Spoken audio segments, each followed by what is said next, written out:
Chapter 1389. The man crouched down with his back to the crowd and slowly loosened the cold rope around the corpse. He took off the fur coat and wrapped it around the corpse. Fan Fan angrily pulled out the cold saber at his waist. At the same time, even Shi Yulu began to pull out his saber. An old man gently walked to the side of the young man. Immediately, the entire wheat field was filled with a majestic and fierce sword aura. Yul Wandao said in a low voice, "Fan Fan, stop. Don't be impudent." Fan Fan was stunned. Yul Wandao's unwarranted obstruction made this man, who had been on the battlefield for 20 years, feel even more grief and indignation. The moment he raised his saber and charged forward, he saw the young man, after putting the fur coat on the corpse, grab his own face with his 5 fingers like hooks and peel off his face, bit by bit. He heard the man mumble to himself, "Yes, your deaths were not worth it. You died in Ji province, in a foreign land. Even Liang couldn't protect the common people. Why did you Yuzhou cavalry still care even though you knew it was death? You knew you were defying the Biyao scout's orders, but you still cared?" The man gently closed the eyes of the scout who died with remaining grievances.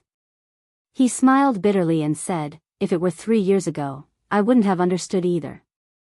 At that time, I thought only the heroes of Jianghu would help when they saw injustice. But when I really entered Jianghu, when I visited both Liang and Beimang, I realized that it wasn't the case. Even the heroes of Jianghu are not as stupid as you." The young man raised his head and looked at the only living person left among the 5 scouts. It was the young Yuzhou scout. He asked, "What are your names?" The young scout blurted out, "Fan Liao, Hu Zonghan, Zhao Dian. I only know that the sergeant's surname is Lu. He never showed us his military plate." Fan Fan said, "Lu Qingqing. He's been in the army for 12 years. He started out as a crossbowman in Liangzhou. He should have been a marksman a long time ago. All these years, as long as he had a little military merit, he would give it to his brothers. And this kid, he's called Lu Tao. He's never been a coward." Not only did the young man, who looked like he came from an aristocratic family, help the corpse stand up, but he also used the rope to tie the corpse to him. He took the corpse off the horse, and the dead and the living rode on the same horse. He said, "Yul Wandao, take the 3 corpses back to Silver Sparrow City first. Lead the 6,000 cavalrymen and rush to the mouth of the gourd. I will be able to catch up with your army in half a day. Remember to bring an extra set of armor when you leave the city. Scout Lu Tao, you need to wait here. I'll help you get back the crossbow blade and armor. When the time comes, I'll let you bring the squad leader and those things back." As he spoke, the old, young, and young woman also mounted their horses. Yul Wandao looked at the man who was carrying the corpse of the sergeant on his back. Su Fengnian said softly, "I'll send Lu Qingqing off." The 4 riders galloped away. The killing intent of the 4 riders was so strong that even Deputy General Shi Yulu and Scout Captain Fan Fan felt their scalps tingle. Shi Yulu, who had no idea what was going on, could not help but ask after he carried a corpse on his back and mounted the horse, "General, what is this?" Yul Wandao was in a daze. He was born in the rich Jiangnan of the Central Plains. He had traveled to many places when he was studying. Throughout the year, he could hear the chatter of famous scholars, the sound of guqin in the forest, the laughter of brothels, and the sound of toasting. But only Biyao, who fought to the death without words and mourned without sound. Yul Wandao pulled out the famous blade, Great Luan, and pointed to the south. "Please open your eyes and look at me, Biyao." The cavalryman quickly left the village. Fan Fan asked gloomily, "General Yu, who is that guy? Is he a big shot in the Liang dynasty?" Yul Wandao shook his head. "Other than Biyao, who is worthy?" Yul Wandao laughed. "Him. His name is Su Fengnian." Shi Yulu and Fan Fan, including all the generals of the hidden cavalry, were stunned. They suddenly felt as if sand had entered their eyes. Fan Fan suddenly turned his horse's head and shouted, "General Yu, I'll quickly tell Lu Tao." He said that the person he admires the most in his life is the person who single-handedly killed Wang Xianji. Lu Tao also said that he would never see him again in his life. Let's see if he dares to believe me this time. A young captain suddenly said timidly, General Yu, I also admire him. Otherwise, let me wait in the village for half a day. I promise I can keep up with the army. If I can't, I will cut off my own head. Yu Wandao glared. Is your brain flooded with water? Next, His Highness will follow us to the mouth of the calabash. You can look at His Highness however you want, as long as you want. At that time, as long as you have the ability to follow behind His Highness, I won't stop you. The young captain thought that it was right and smiled awkwardly. In less than half a day, the four abandoned their horses and rushed over the desert, catching up to the 6,000 Yuzhou cavalrymen. When the 6,000 cavalrymen saw the young man in the lead, they all unsheathed their Biyao sabers to show their respect. The four mounted their horses. Su Fengnian took the armor tossed to him by a young captain and put it on. It was unknown who was the first to shout those three words, but even Yu Wandao was cheering. Great General! Back then, on the training grounds at the mouth of Biyao's calabash, Su Fengnian had made his first appearance in the border army, but at that time, he was only wearing a python robe. Thus, this was Su Fengnian's first time wearing armor to break through the enemy lines. He turned his head and seemed to see an old man riding side by side with him. Su Fengnian bit his lip and took a deep breath. When he looked again, all he could see was 10,000 li of yellow sand. He unsheathed his Biyao saber and urged his horse to gallop. He roared, Biyao! Fight to the death! Biyao! Fight to the death! The 6,000 cavalrymen rushed out of the calabash with the resolve to die. Not only did they want to cut off that vast supply line from Beimang's southern court to the mouth of the calabash, they also wanted to completely destroy it. Chapter 1390. The weather in the northwest was high, and they arrived late. The 6,000 dark cavalrymen didn't march close to the border of Ji River. Instead, they drew a semicircle in the sky.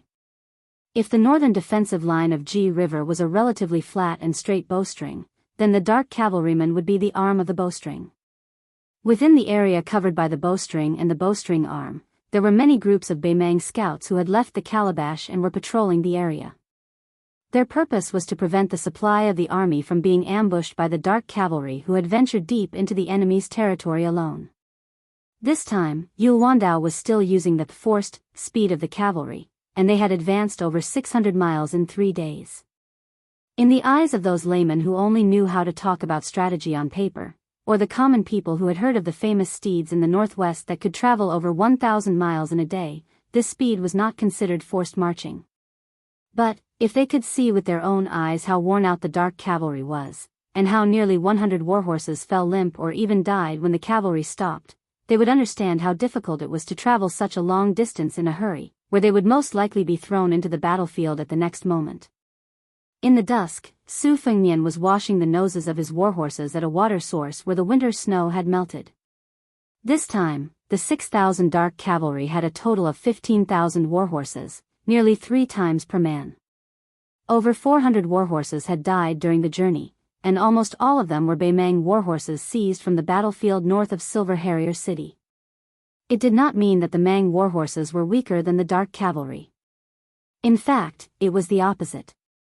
Although the Beimang warhorses were weaker than the Biyao warhorses in terms of explosive force, in terms of physical strength, the Mang warhorses were actually superior. However, as Hui Lilu and Lang Xin, the 2 generals, were rushing all the way to Ji City, and in consideration of the general situation of the Eastern Front, they did not even have 2 mounts per man. Even though they had rested for a day before the battle and fattened up the horses with fine grain, it was still not enough to make up for the loss of their stamina. This time, the dark cavalry felt sorry for his wife, who had been with him for many years, so they deliberately rode more Beimang warhorses during the journey. They also favored one side over the other in terms of fodder feeding, and as a result, many of the Beimang warhorses died from exhaustion. Yu Wandao, who had taken off his armor and rolled up his sleeves, carefully washed the back of his mount. He smiled. Originally, we didn't need to run so many horses to death. If each person and 3 mounts were willing to split the effort fairly, at most 56 horses would have died. Su Fengnian looked around and smiled. This is also good. Starting tomorrow, there will definitely be continuous battles. Let's just treat it as conserving our strength. Our cavalry is obviously more familiar with the habits of the Yuzhou warhorses. A few hundred Beimang warhorses dying is better than many people dying on the battlefield. Yu Wandao nodded and said softly, Fan Fan's more than 300 scouts have been sent out. At most, there are 50 per unit, at least half a unit. After all, we have already started to encounter the Beimang Melanzi this morning. In order to prevent our whereabouts from being leaked, Fan Fan's scouts must kill the enemy scouts as soon as they see them. Otherwise, if the Beimang Melanzi escapes, all our efforts will be in vain. I am very grateful that the prince is willing to send out 3 of his personal retainers to help Fan Fan's scouts. With them accompanying us, the chances of completely wiping out the Beimang Melanzi will be much greater. Su Fengnian smiled and said, that young woman is Fu Shui Room's Grand Master of the Profound Realm. The old man is a Sword Dao Grand Master of the Profound Realm. As for the child, his name is Yudilong. He is my eldest disciple among my 3 disciples. Yu Wandao joked, killing the Beimang Melanzi is a bit like using an arqueballista to kill sparrows. Su Fengnian shook his head and hesitated for a moment. He smiled, I won't say for now. Let's wait. In the future, Beiliang will give Beimang a little surprise. During this period of time, Su Fengnian was like the most ordinary Yuzhou cavalry.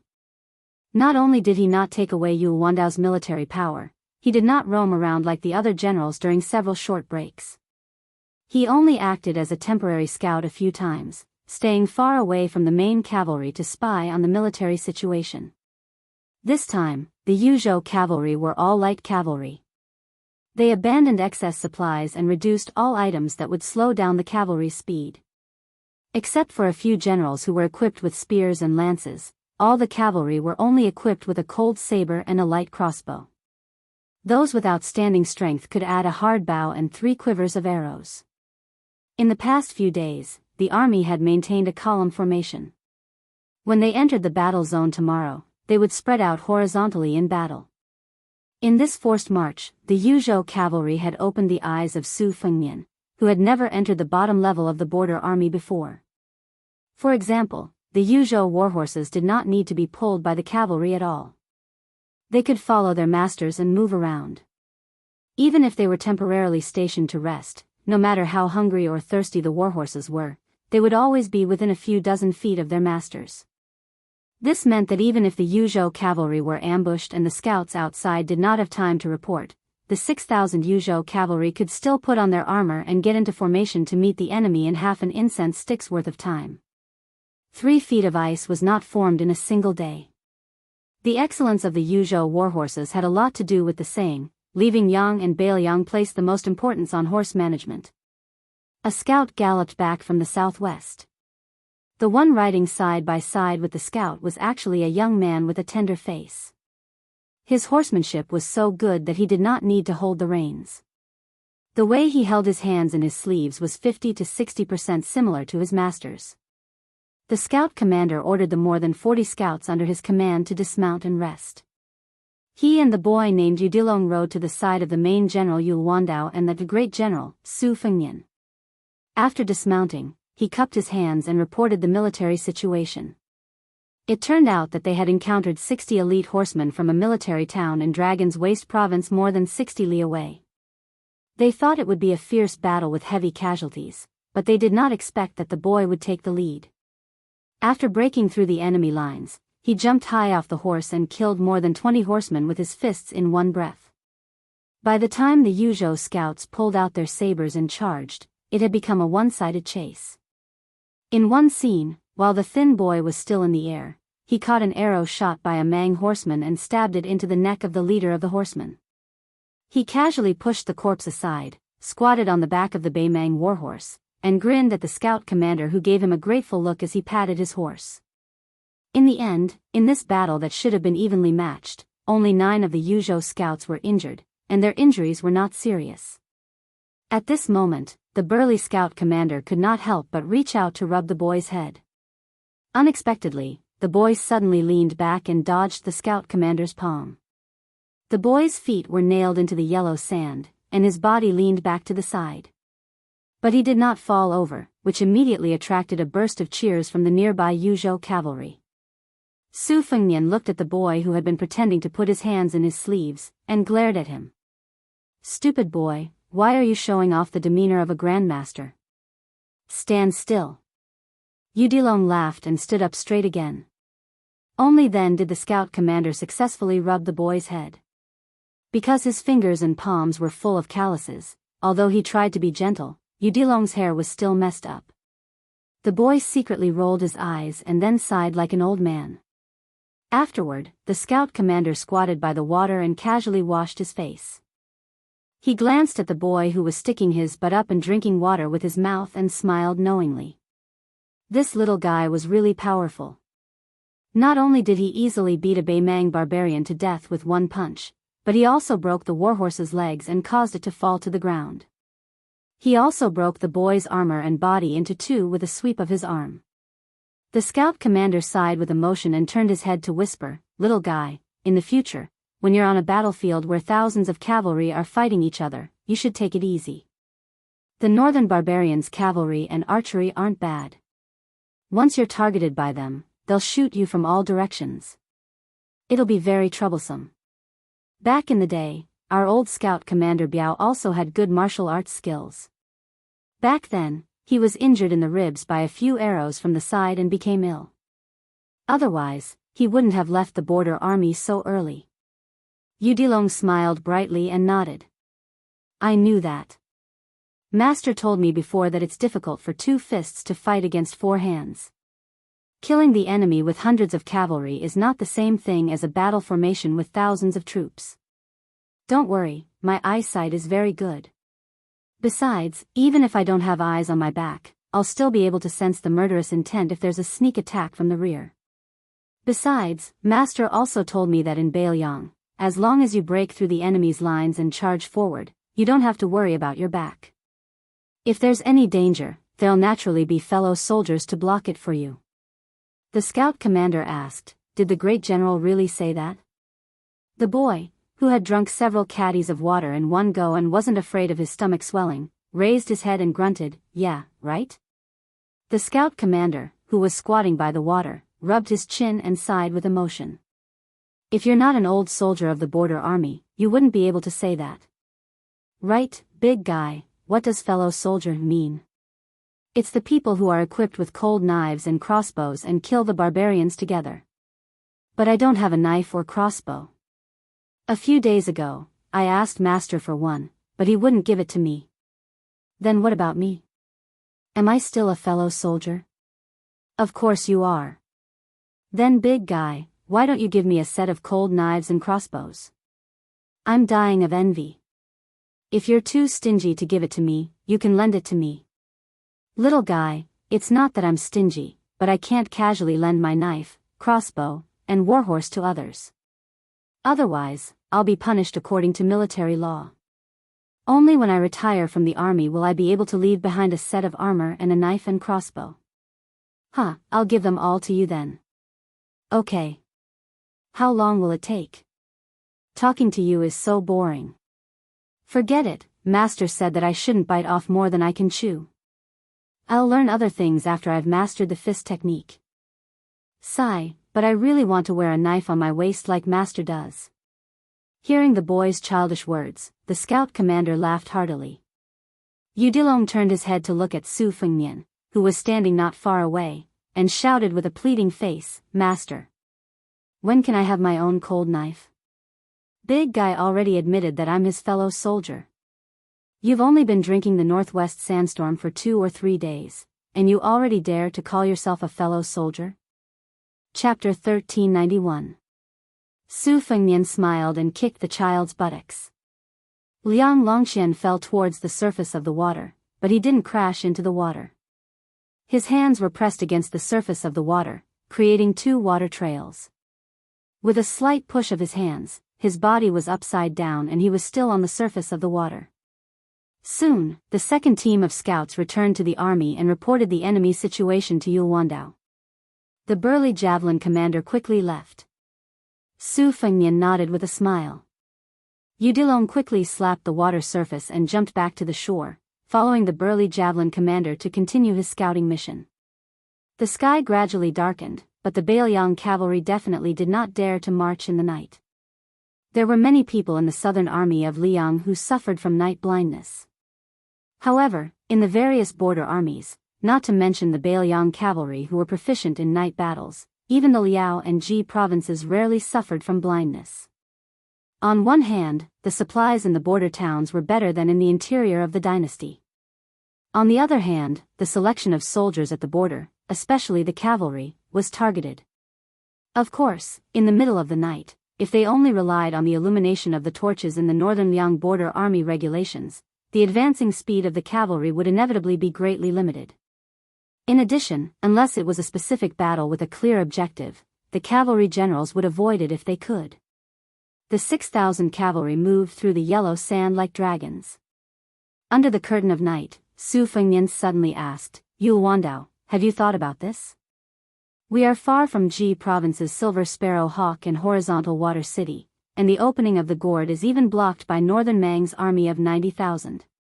Even though we can still sustain ourselves through battle, using Northern Mang's supplies to sustain ourselves, it is destined that each battle will become more and more difficult to fight.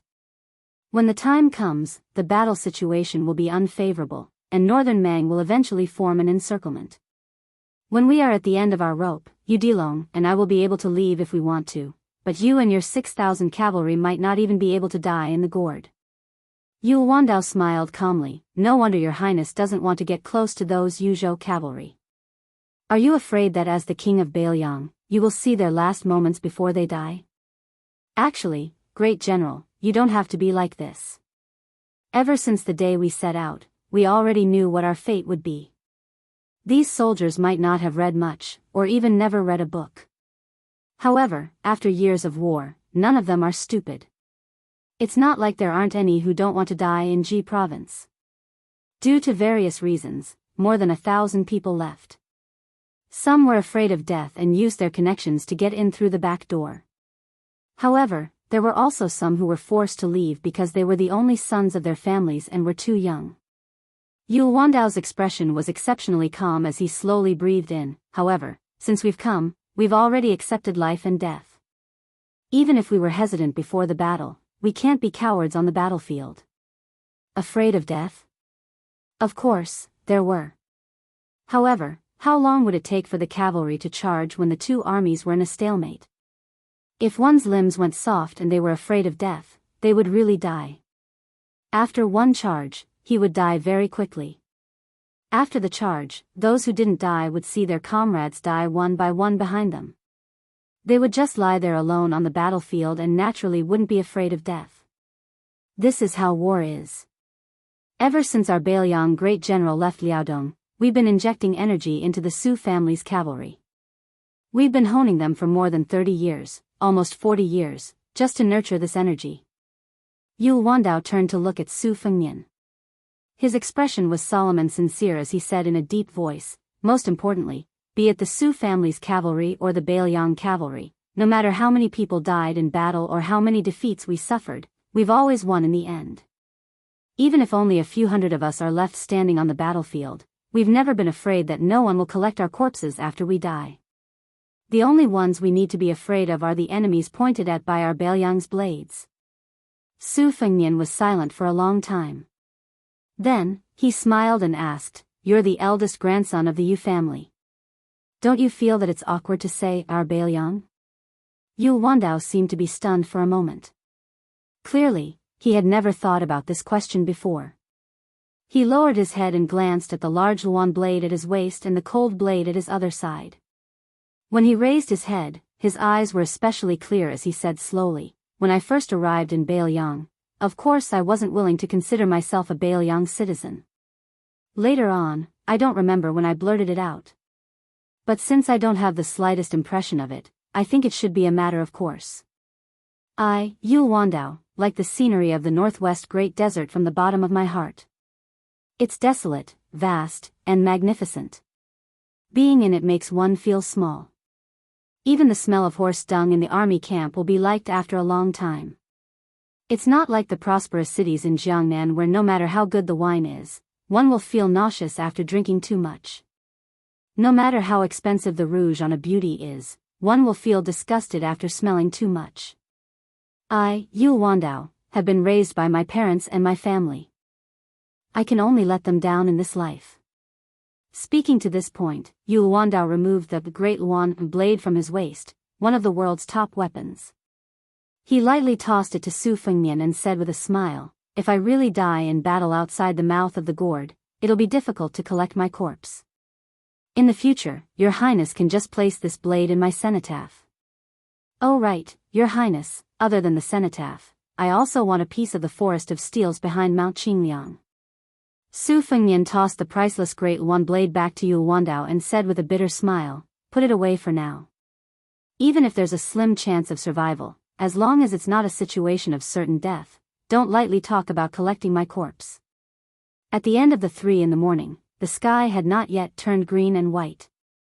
A group of phantom cavalry scouts galloped over. The platoon leader and Mi Fengjie, whose sword sheath had long been torn off, were respectively at the front and back. The platoon leader reported to Captain Fan Fun, 40 li to the northwest. Based on the brightness of the torches that the Beimang army often marches at night, there are about 2,400 cavalry escorting a large group of provisions south. The number of warhorses is about 2 men and 3 riders. Fan Fan said to the main general Yu Wandao and his deputy general Shi Yulu, "Other than 2,400 cavalry soldiers, there should be no less than this number of auxiliary soldiers and civilians." Probably because he was afraid that Su Fengnian was not familiar with Beimang's situation, Fan Fan added a few more sentences and explained, over the years, when Beimang raided the south, they would wantonly conscript the grassland tribes. If there were 100,000 cavalry on an expedition, they would usually bring no less than 200,000 troops and millions of cattle and sheep. Half of the southern dynasty would be cleared out. It was different from what the people of the Central Plains imagined. During Yonghui's reign, every time the Beimang cavalry broke through Jizhou, unless they completely passed through the entire Jizhou and entered the hinterland of the Central Plains, they never had a supply line of provisions longer than 500 li. After a battle, they could quickly return to resupply. Furthermore, their auxiliary soldiers were completely equal to most of the soldiers of Liang other than the border army, or even stronger. This was because as long as they were given a bow and a horse, they could become regular cavalry at any time. In history, there were many battles that happened in Jinan. Those Liang troops who tried to sneak attack the supply line all suffered great losses because of this. Therefore, this time, we should at least calculate it according to Beimang's 4,000 or even 5,000 cavalry. Su Fengnian did not say anything and listened attentively. It was Shi Yulu who coughed, and Fan Fan quickly shut up. Su Fengnian smiled and said, "Captain Fan, I've been to Beimang before and seen with my own eyes how they transport supplies.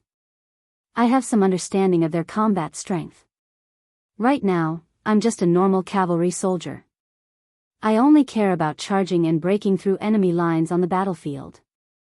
Deputy General Su Wenyao had a disgraceful expression on his face.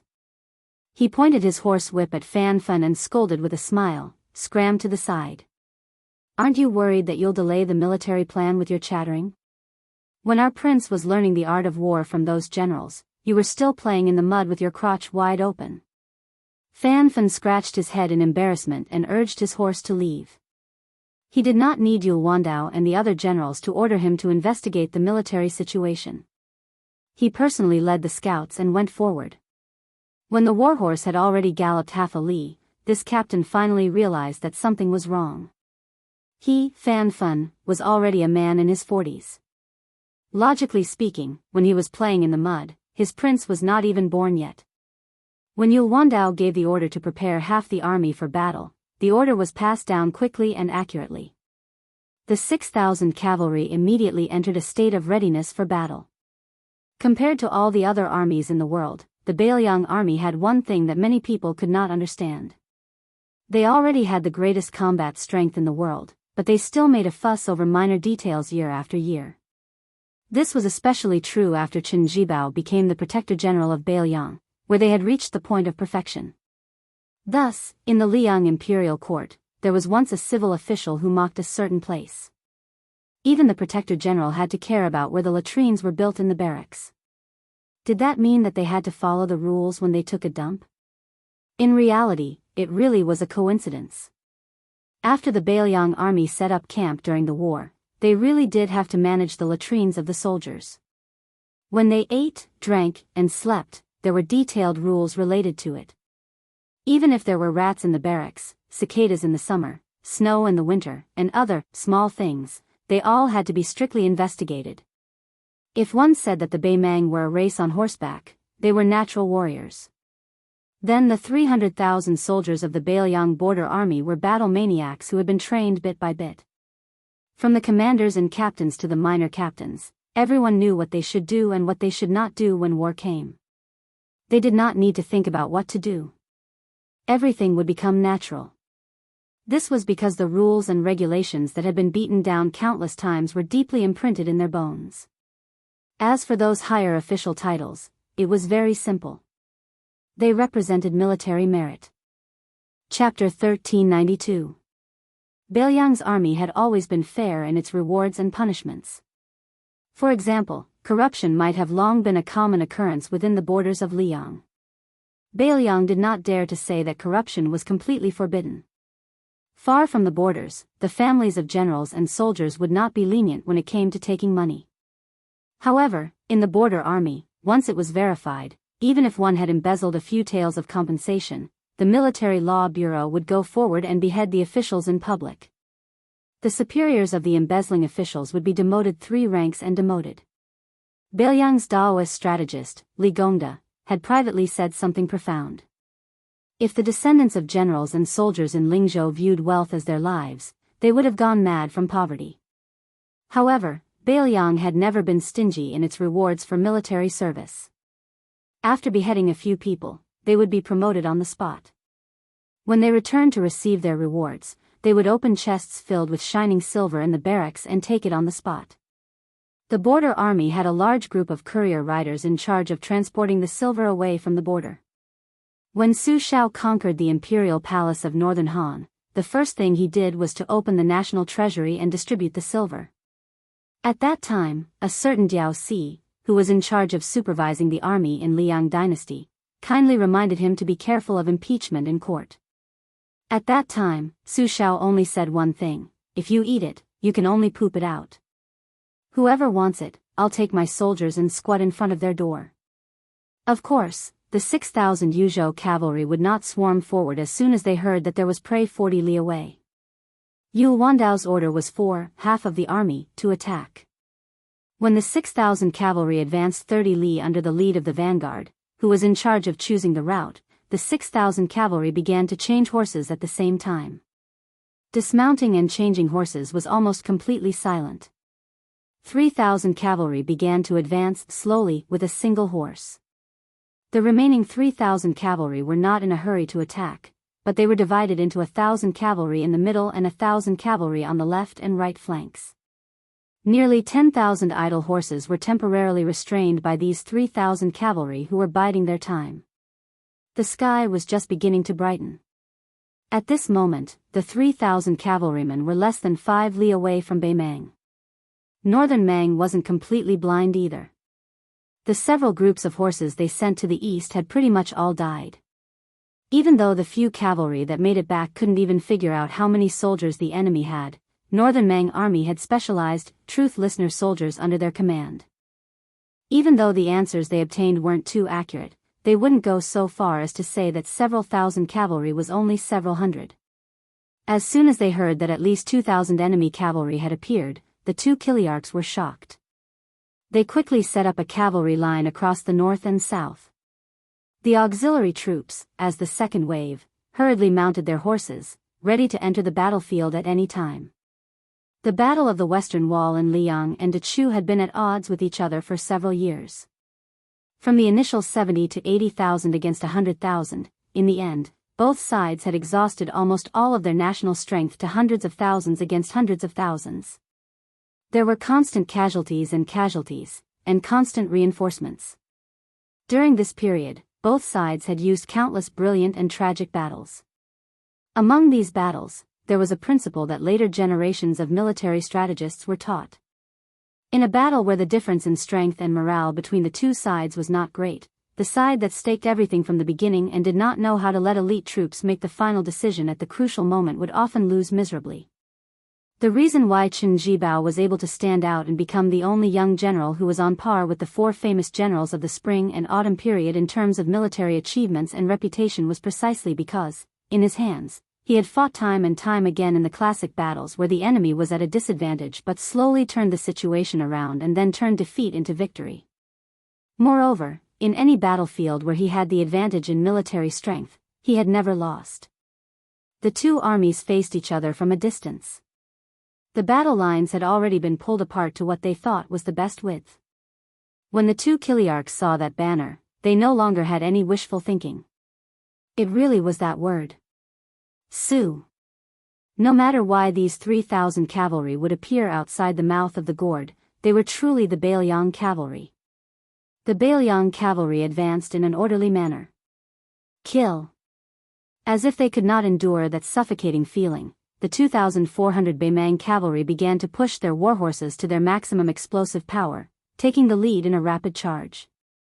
The roars of the Biyao cavalry rang through the clouds.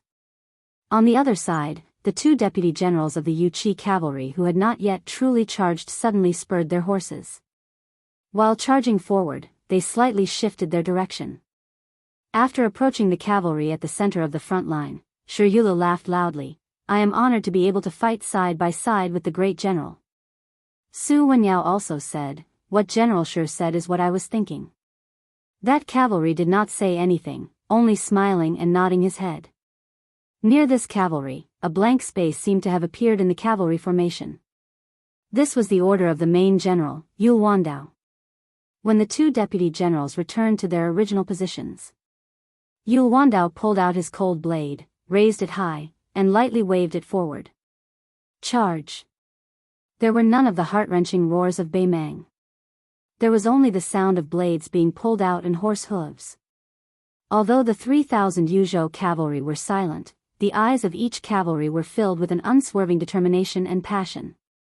We have never fought side by side with the great General Su Shao. But we have now. In the future, the Biyao Frontier Army will envy us like how we envied those lieutenants and generals. Even though we might not have the chance to personally witness their envy. But, there are no buts. Let us fight to the death outside the mouth of the gourd. The two armies passed by each other. Saber against saber. The remaining 2,600 Yuzhou cavalry did not even turn their horses around, charging straight at the 2,000 Biyao auxiliary cavalry. In the blink of an eye, 2 Biyao Kiliarchs were dead. Half of the 20-some centurions were dead. Of the 2,400 cavalry, nearly 900 had died. And then, just when they were hesitating whether to continue fighting or abandon the auxiliary soldiers and supplies, the 1,000 Yuzhou cavalry charged from the distance.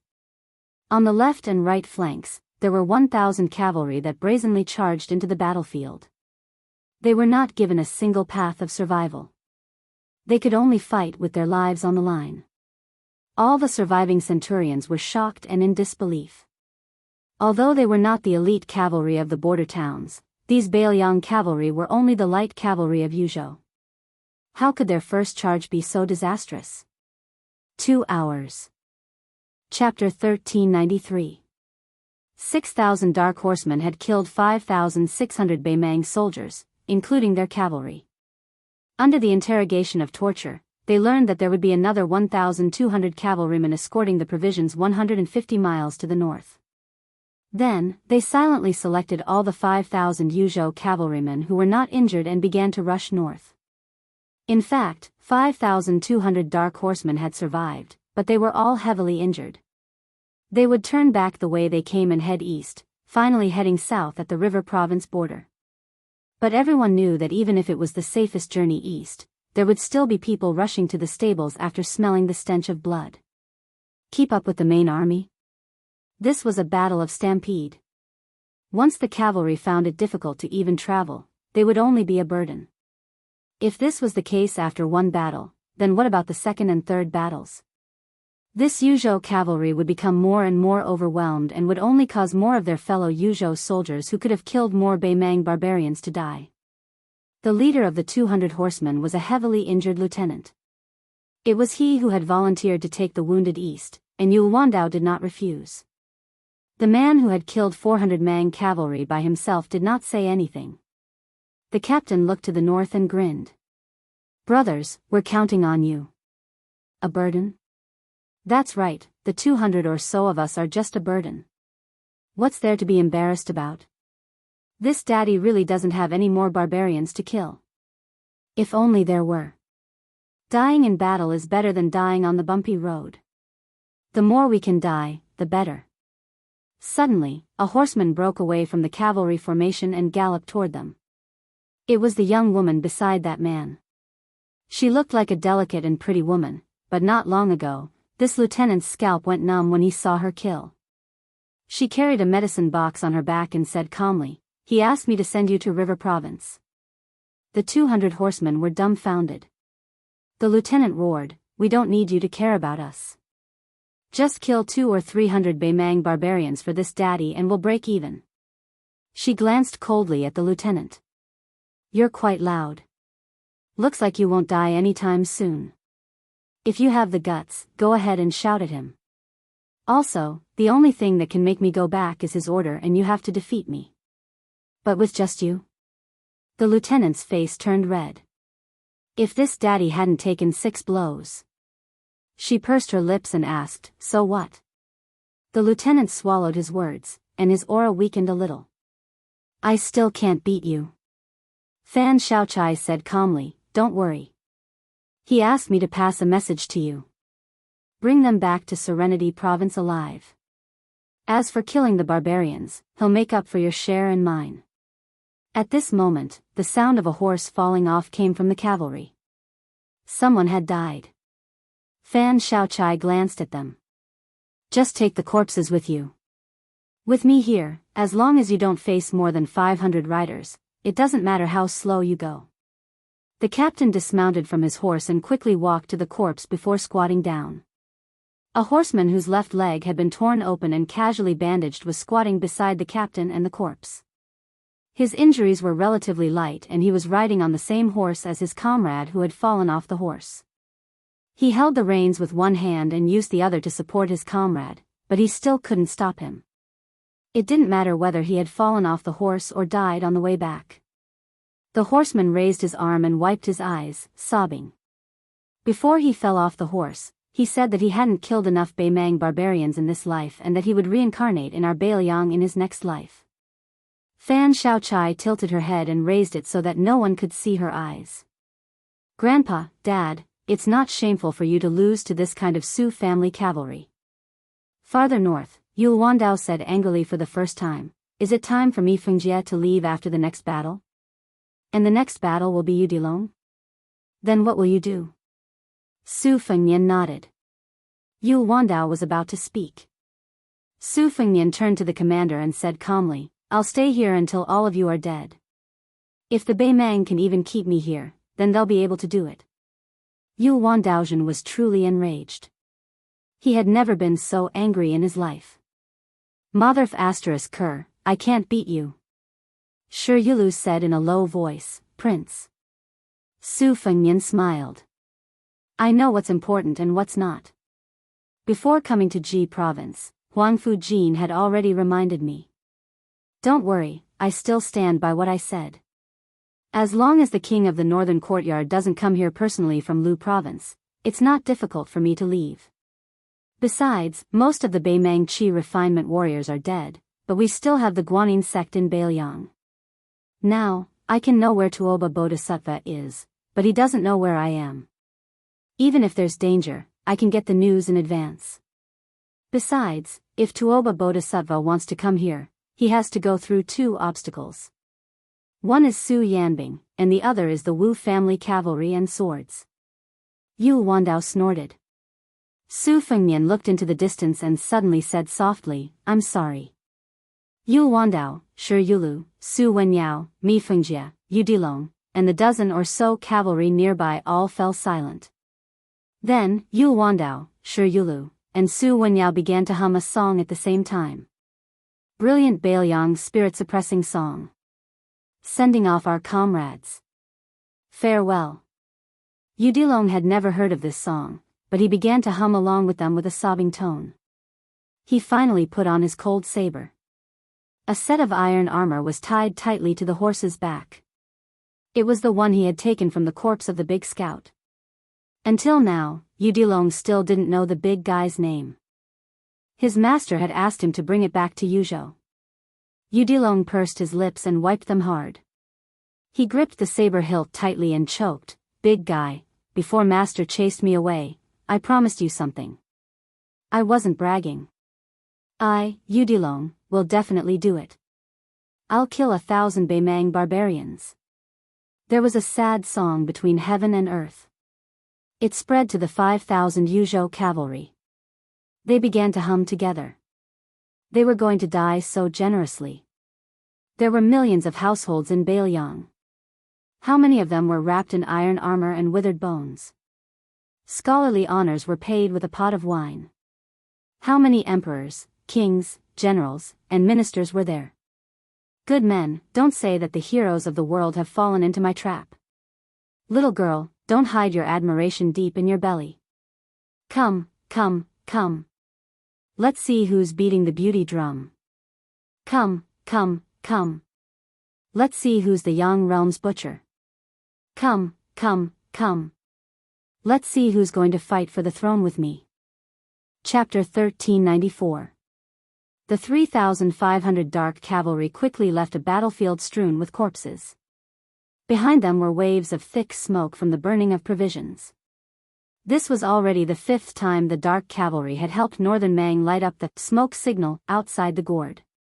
14,000 Beimang soldiers and auxiliary soldiers had been killed, and nearly 200,000 cattle and sheep had been scattered. The northernmost part of the Phantom Cavalry's tracks was actually already in Longyao province. Then, they quickly headed south. In the battle just now, the Phantom Cavalry had not taken the initiative to attack, but Beimang's interception. Beimang had used the lives of 2,000 ordinary Phantom Cavalry soldiers to determine the location of the elite Phantom Cavalry, thereby reducing the Phantom Cavalry's room to maneuver. It was likely that the main cavalry forces of Longyao province would soon hear the news and move. While retreating, Yu Wandao suddenly raised his head and saw 2 birds chasing each other in the sky. At the same time, Su Fengnian pulled out an arrow from his quiver and pulled the bowstring back like a full moon. The arrowhead slowly deviated as the Gerfalcon and Beimang peregrine falcon soared. When the peregrine falcon was forced to lower its altitude to flee for its life, Su Fengnian shot out an arrow and killed it on the spot. The great inertia knocked the peregrine falcon into the clouds, and the extraordinarily handsome 6-year phoenix soared into the sky. Under everyone's gaze, the Gerfalcon pierced through the clouds and charged towards Su Fengnian. Its 2 claws hooked onto the peregrine falcon's body and gently tossed it down. It circled a few times above its master's head before disappearing in a flash. Su Fengnian tossed away the peregrine falcon's body and put the arrow back into the quiver on the left side of his saddle. The light crossbows were of excellent quality, but after a great battle, heavy crossbows often couldn't bear the burden, still easily damaged in large amounts. Even though the light crossbows the underworld cavalry carried were more durable than heavy crossbows, after 5 cavalry battles, regardless of whether it was the crossbow itself or the crossbow bolts, there weren't many left. That was why they had no choice but to switch out the Northern Mang cavalry bows they obtained after the battle. Su Fengnian and Yu Wandao both used iron bows with heavy Western shoe craftsman's imprints. Yu Wandao looked around worriedly. If it weren't for the fact that they could use battle to support battle, or even if the Beimang cavalry didn't come to surround them, his cavalry would have already collapsed. Previously, when they ran for 500 li from Ji province, it wasn't that the cavalry couldn't withstand it. Even though they had 2 horses at the time, the warhorses were still in a miserable state. Long-distance raids pursued speed and the element of surprise. However, since it was long distance, the cavalry could rely on their perseverance to hold on, but the warhorses couldn't. Especially since it wasn't autumn and the horses weren't fat enough. Baoyang's horse management officials weren't immortals, so they couldn't change this reality. Later on, after a short rest, they rushed for another 600 li to the outside of the gourd. Fortunately, they had captured Beimang warhorses at the time to minimize this invisible battle damage. However, after 5 consecutive large-scale cavalry battles with short intervals, even if the warhorses could still be rotated, at this stage, the cavalry, who were rushing from one battlefield to another at top speed, couldn't hold on any longer. As for why they didn't show any signs of fatigue, Yu Wandao subconsciously glanced at Su Fengnian beside him. Yu Wandao withdrew his gaze and turned to look at the faces around him. This young commander was filled with pride. For 10,000 phantom cavalry to fight to this extent, even with Yu Wandao's cold temperament, it was enough to make him proud. Killing more than 14,000 enemies was not strange. The cavalry that Beimang sent to escort the supplies were all second- or third-rate fighting forces in the border towns of the southern court. 2 of the cavalry battles, from the beginning to the end, had been a one-sided slaughter. However, the supply line between Longyao province and the Gourd Pass had been mostly paralyzed, and in the end, they had involved at least 10,000 of Beimang's elite cavalry and had been led around in circles by several thousand cavalry. This was the greatest achievement of Yu Wandao and the phantom cavalry. As the cavalry headed south, Su Fengnian, who had been escorting the wounded phantom cavalry away with Fan Shaochai and Mi Fengjie, said softly, "We've pulled our bow too tightly." Yu Wandao nodded. Right now, the difficult part is finding a place to stop. Since the 2 young commanders in the east known as the Zhuobo and Zhuobo have also set out, it's no longer possible for us to retreat east. Besides, His Highness has also said that our spies have already shown that Yang Yuanzhan has ordered Hong Jingyan to lead half of the Ruren cavalry out of the Gourd Pass to block our path south. Yu Wandao looked to the west. Go west? That was the northern front of Liangzhou province, where the Beimang's main force, commanded by King Dongjue of the southern courtyard, was currently attacking Huda city. Both sides had a total of 700,000 soldiers. If they went there, they would be walking right into the northern Mang barbarians' trap. Not to mention the remaining 3,500 cavalry, even if they had 35,000 cavalry, without the support of their own army, they wouldn't be enough for the northern Mang barbarians to wrap up dumplings. Even if Yu Wandao encountered the 2 Zhuobo or Hong Jingyan's Ruren cavalry, even if all the phantom cavalry under his command were to die in battle, he would not go west. Su Fengnian also looked to the west, seemingly waiting for someone. Su Fengnian was waiting for the leader of the horse bandits, Song Diao. This 1,000-strong horse bandits had been secretly recruited by Huang Fujin. While they might not be able to change the overall situation in Yuzhou, they could at least give Yu Wandao's Yuzhou cavalry a breather. The phantom cavalry was like an exhausted martial arts grandmaster. If they could get a breath of fresh air, they could still fight. If they could not even get a breath of fresh air, they would be completely exhausted. The reason why Su Fengnian did not say this was not because he wanted to give this cavalry a surprise, but because he did not dare to have too much hope for Song Diao, whom he had only met once. If not for the fact that there were Bailiang experts hiding in Song Diao's horse bandits, Su Fengnian would not even have let Song Diao lead the way. Putting himself in Song Diao's shoes, it was the same no matter who the horse bandits chose to side with. Beimang currently had the upper hand. If Song Diao wanted to rebel and used the 3,500 Yuzhou cavalry as proof of his allegiance, Yang Yuanzhan, who had been tormented badly by Yu Wandao's cavalry, would probably not be stingy with a single general. In Su Fengnian's view, it would be strange if Song Diao, who had been born into a landowning household of the Southern dynasty, did not have any ulterior motives and stood on Bailiang's side from beginning to end. As for what the truth was, Su Fengnian could only judge after meeting with Song Diao's messenger. If Song Diao did not dare to come personally and was not in the group, then Su Fengnian could only regard this chess piece as having changed its colors. Then Yu Wandao and the phantom cavalry, who had nowhere to run, were fated to fight to the death with the 2 great Jinbo cavalry or the Ruren cavalry.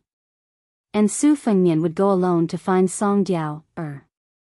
Since he could have Bailiang and Huang Fujin bring the horse bandits outside the pass to Song Diao to dominate, then Su Fengnian could personally take it back. Rather than give hope and then disappoint, it was better not to say anything at all. Su Fengnian asked, "How many of Fan Fan's scouts are left?"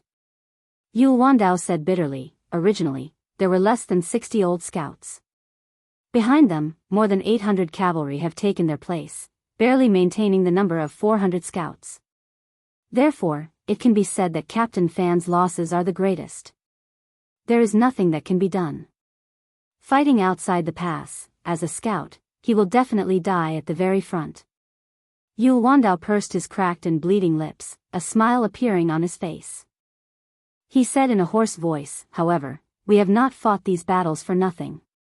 Compared to before we left Yuzhou, the battle strength of the 3,500 cavalry has increased greatly.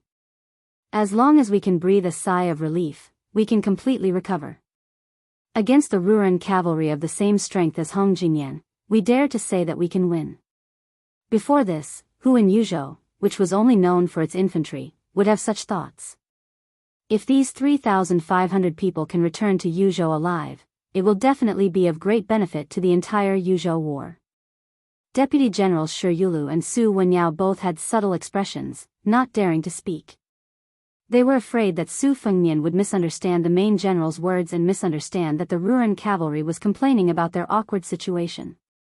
Yu Wandao suddenly laughed and said cheerfully, "After this mess, not only will the Dragon's Waste, Heshi, and Tangerine prefectures suffer great losses, their vitality will also be greatly damaged. I'm afraid that the northern grasslands will also continue to lose meat. Those big factions that Tuoba Bodhisattva had suppressed with great difficulty might start to stir again. They originally had objections to attacking Biyao first. In the eyes of these fellows who would not act until they saw the hare, who would be willing to attack a place that only had hard bones and no fat meat? How could it compare to attacking the Ji prefecture that had no military strength? As long as they passed Ji prefecture, it would be the rich central plains with thousands of miles of fertile land. Countless gold, silver, and people would be snatched until their hands went numb. Otherwise, attacking the two Liao prefectures would be fine too. As long as they could defeat Gu Jiantang, they would be driving south and besieging the city. Not to mention how many enemies we have killed on this trip to the Calabash Mouth, we can definitely make Dong Zhuo and the Taiping Commandery, who insist on attacking Biyao first and then attacking the central plains, gnash their teeth in hatred. Perhaps they are stomping their feet and cursing at us right now?" Chapter 1395. Su Wenyao lowered his head and checked the arrows in the quiver one by one. They were all made of dense hardwood and the arrowheads were very heavy. However, compared to Baoyang's arrows, there were still some slight differences. However, on the whole, they belonged to the same type of arrow. These two were like close relatives, and could be said to be two completely different types from the many bows and arrows in the Liang border. The latter focused more on shooting range, shooting speed, and adhered to the 3 strikes before facing the enemy in ancient military books. This was not because the latter had taken a different path. It was just that the battles in the interior were mostly infantrymen versus infantrymen, so the speed of advancement was naturally slower than the cavalry charge. As for the former, even if Liang Mang's arrows were supported by the outstanding strength of the northern warriors, they still only sought the 4 words, death by breaking armor. In fact, the Beimang cavalry did not embark on this extreme path in the beginning. It was only because of the 20 years of confrontation that they were seriously affected by the superior armor of the Biyao. Otherwise, with Beimang's superb horsemanship and archery, they could often exhaust the enemy to death like flying kites when facing most of the other Liang border army. Su Wenyao casually threw away 2 arrows that had cracks on their shafts. After hearing the main general Yu Wandao's humorous words, he laughed softly and raised his head. He said, "Those Ziches are not really stupid. They know that if they don't take down Biyao, all their talk about going south from Ji province and conquering the central plains and fighting all the way to Tai and city is fake. How many people do we have? We've already made their supply lines chaotic. If the entire Biyao border army is left unattended, what will happen to the southern dynasty? Perhaps even the Beimang palace will be destroyed by us." However, logic is logic. As individuals, they all hope to do less and gain more. If the Beimang bigwigs want to attack Ji province and Liaodong, Su Wenyao, can't wait for so many of them. How many fewer people will die in our Biyao? Shi Yulu nodded and said in a low voice, Fatty Dong and that Taiping order really deserve to die. The chief scout officer Fan Fan suddenly arrived on horseback, reporting the military situation to the officers. 30 li to the south, there are 800 cavalry. Their armor is even better than the northern Mang cavalry we encountered before. They should be the vanguard that withdrew from the gorge. From the looks of it, if we continue to head south, we will encounter 2 or 3 more of these small cavalry groups at most, and then we will encounter the Ruran cavalry very quickly. Yul Wandao put on a fake smile. His handsome face was filled with the viciousness that had been accumulating for a long time. He said ferociously, let's not care about the Ruran cavalry first. It's a waste not to eat the bait. Let's eat these 800 cavalrymen first. 2. When fighting an enemy force of only 800 riders, there were ways to fight 800, and when fighting 8,000, there were also ways to fight 8,000. Right now, Yul Wandao didn't have more than 3,500 hidden cavalry, so everything had to be done in a proper manner. It was because in the end, hidden cavalry's enemies, apart from the northern Mang cavalry on the surface, were also hidden cavalry themselves. Yul Wandao had to take into consideration the stamina, spirit, warhorses, and crossbows of his own soldiers. Now, the phantom cavalry's sense of archery had reached its peak. However, if they continued fighting for too long, it would also lead to irreversible side effects. This meant that the phantom cavalry could only fight a 3-pronged battle. They had to quickly finish off the enemy with the least number of charges, quickly withdraw from the battlefield, and quickly enter a safe area to rest and reorganize. After receiving the military intelligence from Fan Fan, the main force of the phantom cavalry began to slow down. The front line was divided into 3 layers. Su Wenyao, who was bottom in the previous battle, led 1,000 cavalry in the front. Yul Wandao led 1,000 cavalry in the middle. Shi Yulu's 1,000 cavalry escorted a large number of horses to bring up the rear. Fan Fan's 400 scouts, who had the most horsepower, began to attack first. They circled in front of the left flank to prevent any stragglers from escaping. What Yul Wandao wanted to do was to use the advantage of numbers to split up the multiple charges that were equivalent to launching at the same time, trying to take away the 800 cavalry with 3 brushes. Unless it was absolutely necessary, he would not let his subordinates charge back and forth. The warhorses of the phantom cavalry could not hold on any longer, and so could the tenacious cavalrymen. They had given up on the heavy weapons that were more powerful but cumbersome, and mainly used sabers to fight the light cavalry. Even though both sides were prepared to die, there would not be too many corpses left behind at the line of death where both sides met. However, under the order of Yul Wandao, apart from the battle outside Silver Harrier City in north of Ji, in all the other 6 battles, big and small, outside the mouth of the gourd, the light cavalry of Yuzhou were ordered to kill during the charge. The price of such an order was to kill and be killed. Only a few of them were lightly wounded, but many of them were severely wounded. The most secretive and cold-blooded part of Yul Wandao's strategy was that, besides the fact that it was easy for the phantom cavalry to secure the victory right from the beginning, there were not many wounded cavalrymen who left the main force after the battle and retreated to the east. Shi Yulu and Su Wenyao were well aware of this, and so were the captains and officers. However, no one objected to it, and no one questioned it. No matter how soul-stirring the poems from the frontier fortress were, they could not describe the cruelty of the battlefield where everyone was forced to commit suicide. Each man of Yuzhou cavalry rode 3 horses. Which of the warhorses did not carry the sabers of their fallen comrades? Regarding this kind of extra burden, no matter how cold-hearted Yul Wandao was, and no matter how strict he was about the details, he could not bear to control it. Outside the battlefield where the killing had yet to begin, a group of 5 Beimang cavalrymen rode in the opposite direction of the 800 cavalrymen. They were rushing south at top speed, trying to send the important information to the main force in the south that they had encountered the Yuzhou cavalry. Suddenly, an inconspicuous little black dot that had bypassed the main battlefield appeared from the rear flank. This figure was running as fast as thunder, much faster than the warhorses. He made a semicircle and blocked the path of the 5 cavalrymen. Both of his feet stepped on the yellow sand and kicked up a cloud of dust. The 5 cavalrymen were stunned by this strange scene. 100 paces in front of them stood a thin and weak child with a Biyao saber on his back. When he was 20 steps away from the leading horse, the child who appeared and disappeared mysteriously had already dodged 4 arrows. He leaped high into the air and caught the last arrow that was aimed at his chest. He punched the warhorse's head with his fist. The warhorse's head exploded and its front legs were broken. The warhorse was almost flipped upside down by the punch. The squad leader jumped in front of the warhorse, but his chest was hit by the child's fist. He directly knocked the warhorse behind him out of the way. The third rider's throat was pierced by the child's arrow, and he fell off his horse and died. The 2 squads on the left and right who had dodged the attack did not dare to continue fighting.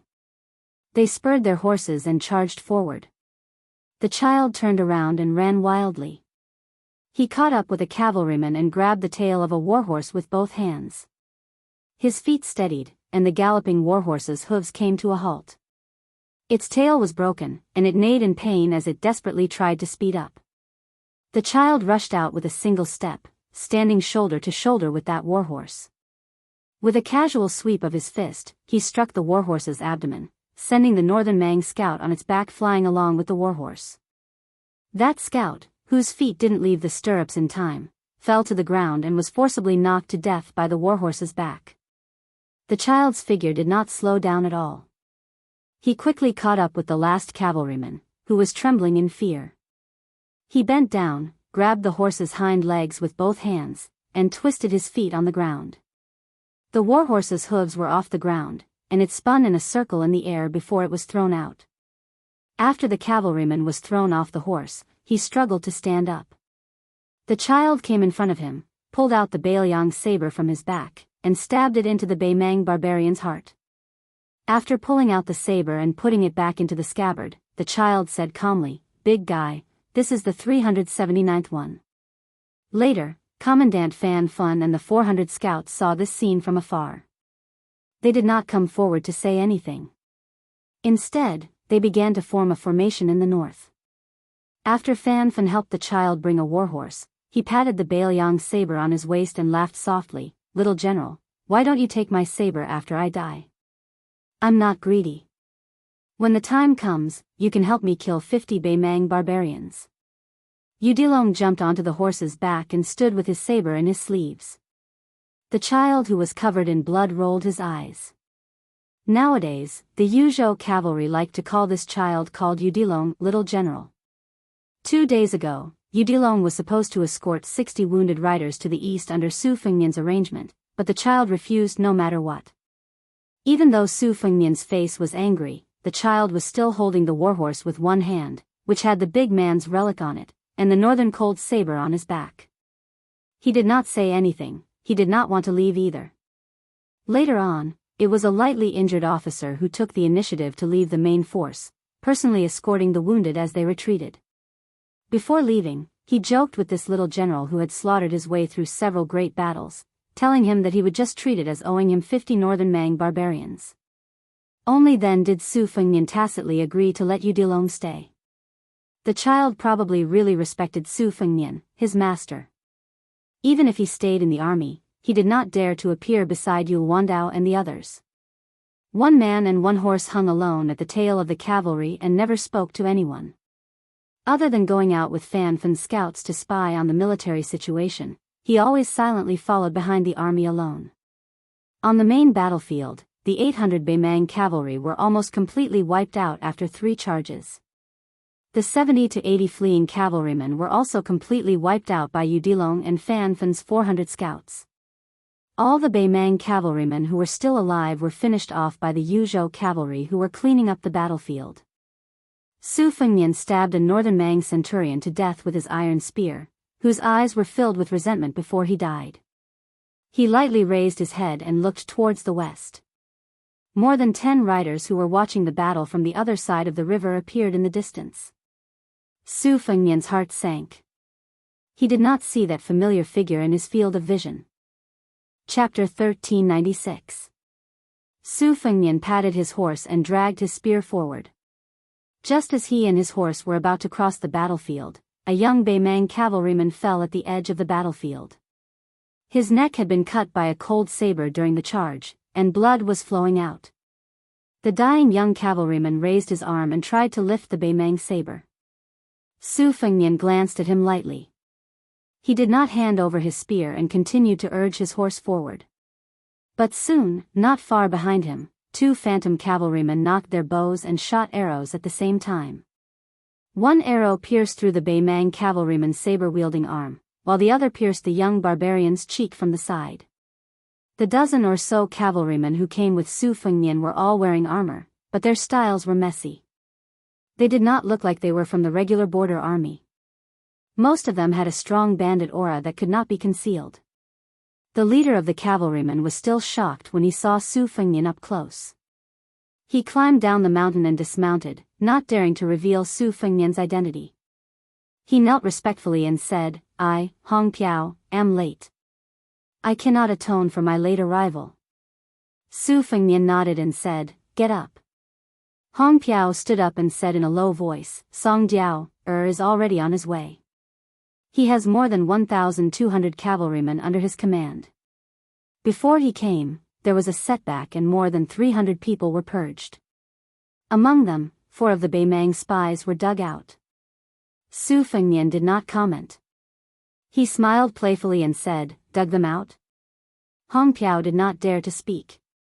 This middle-aged man, who was not very tall and honest, lowered his gaze. He did not even dare to breathe loudly, but his eyes were burning. Hong Yu was once the second guest minister who had trained the private cavalry of Mount Hui. Later, he parted ways with the first guest minister, Huang Fengfua. The latter was still a wild swallow who was unwilling to fly into the palace of the emperor and minister.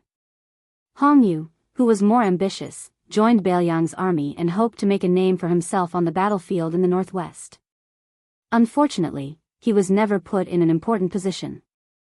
Later, under Huang Fu Jin's instructions, he infiltrated Song Diao's thieves' lair. He was both an assistant and a surveillance officer. Su Fengnian's realm dropped greatly, but his eyesight was still there. Hong Piao and Huang Langfo had been stuck at the door of Master Realm for many years, but they couldn't break through the barrier and couldn't improve. Then, like Mi Fengjie, they were lucky enough to meet the great year of the Jianghu and finally reached the first grade. Hong Yu was now a true first-grade Vajra realm martial artist. He was only one step away from the finger Xian realm where one could ask for immortality with a light tap of the finger. However, it was not accurate to say that it was a great year for the emergence of dragons and snakes in Jianghu, because too many great grandmasters had died in the past few years. Just in the Liang dynasty alone, there was Wang Mingyin, who was ranked 11th in the world, Li Chungang, the sickly tiger Yang Taisui, Song Nianqing of the Sword Pool, Han Xingxian of the Human Cat, Lu Hao of the Capital, the Dragon Tree Monk of the Two Zen Temples, Xiaolingzhen of the Spring Invitation Cottage, and so on. These outstanding top masters left the banquet one after another. It was not as simple as making room for others. There were many mysterious changes that involved fate and fate, such as Wang Xianji's generous gift to Yu Dilong and someone in western shoes, usurpation, after the death of the Dragon Tree Monk. Someone from the group of horse bandits behind Hong Yu clicked his tongue and said in a strange tone, "Chief Hong, I just found out that your name is not Hong Biyao but Hong Yu. You still treat your brothers as outsiders, don't you think you've lost your place as a hero? Why, are your knees weak after seeing Bailiang's General Yu?"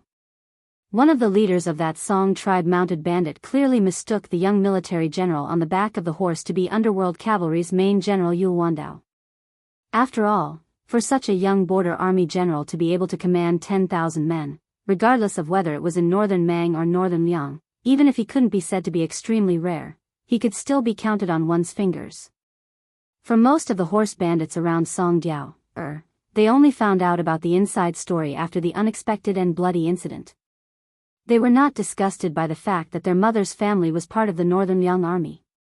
When they became horse bandits, who would not recognize their own family when they killed? It did not matter if you were surnamed Su from the northern Liang or Murong from the northern Mang or Yelu from the northern Mang. Whoever gave them money and good horses, whoever was generous, would be the boss. But if it was said that they had some good feelings, it was pitifully little. Hong Yu, who was very utilitarian, was willing to be Su Fengnian, the leader of the Biyao cavalry. During this period of time in Song Diao's bandit lair, he put the big picture first and endured everything silently. He had long suppressed his anger. When he heard the small leader who was not even Song Diao's confidant talking in his ear, his killing intent rose. Just as Hong Yu was about to smash the poor guy's skull with one palm, Su Fengnian stretched out his iron spear and patted Hong Yu's shoulder. He smiled and shook his head at him. Su Fengnian looked into the distance. Song Diao's cavalry was about to arrive. At this time, Yul Wandao, Shi Yulu, Fan Fun, and Liulong's 4 horsemen also rode their horses over. They did not pay much attention to these horse gang bandits even though they were wearing armor and carrying swords. On the contrary, Fan Fun, who used to be a scout, was somewhat ashamed. Previously, he had only focused on killing in the battle formation and had actually missed these motley crew of riders. The senior commandant with evil intentions stared at these guys with gloomy eyes. Who was the best at cheating on others at the border? It was not a large group of horse gangs swallowing up a small force, but the Biyao frontier army used these horse gang bandits as training targets. This was similar to the Biyao scouts going to the refugee land to kill people to train and become crossbowmen.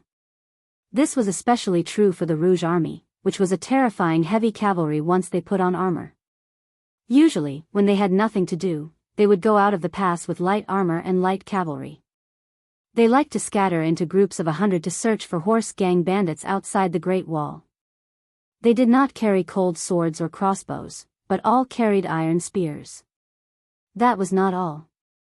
The other Wei Xiong army had a popular catchphrase even in the southern Beimang dynasty. It was called, fatten up and then kill until the end of the year. It meant that every time the Wei Xiong army received information from the Biyao crossbowmen, if there were not more than 1,000 horse gang bandits, they would not pay attention to them and would deliberately raise a tiger to invite calamity. However, once they received information that there were more than 1,000 horse gang bandits, they would randomly pick a day before the end of the year and march straight in to kill all of them. When Su Fengnian appeared alone, the few horse gang bandits behind Hong Yu did not feel much and dared to put on airs. However, when Yul Wandao and his 4 horses stood side by side, the natural gap between the horse gang and the Biyao frontier army was immediately revealed. Su Fengnian said softly to Yul Wandao, "There will be 1,200 horse gang bandits appearing soon. Although we are allies in name, it is hard to say if there will be any accidents. Bring 1,000 ghost riders over first, and we will plan for the worst." Fan Fan was eager to try and secretly swallow back the honorific prince that was at the tip of his tongue. He shouted with all his might, "The 400 men I have are enough."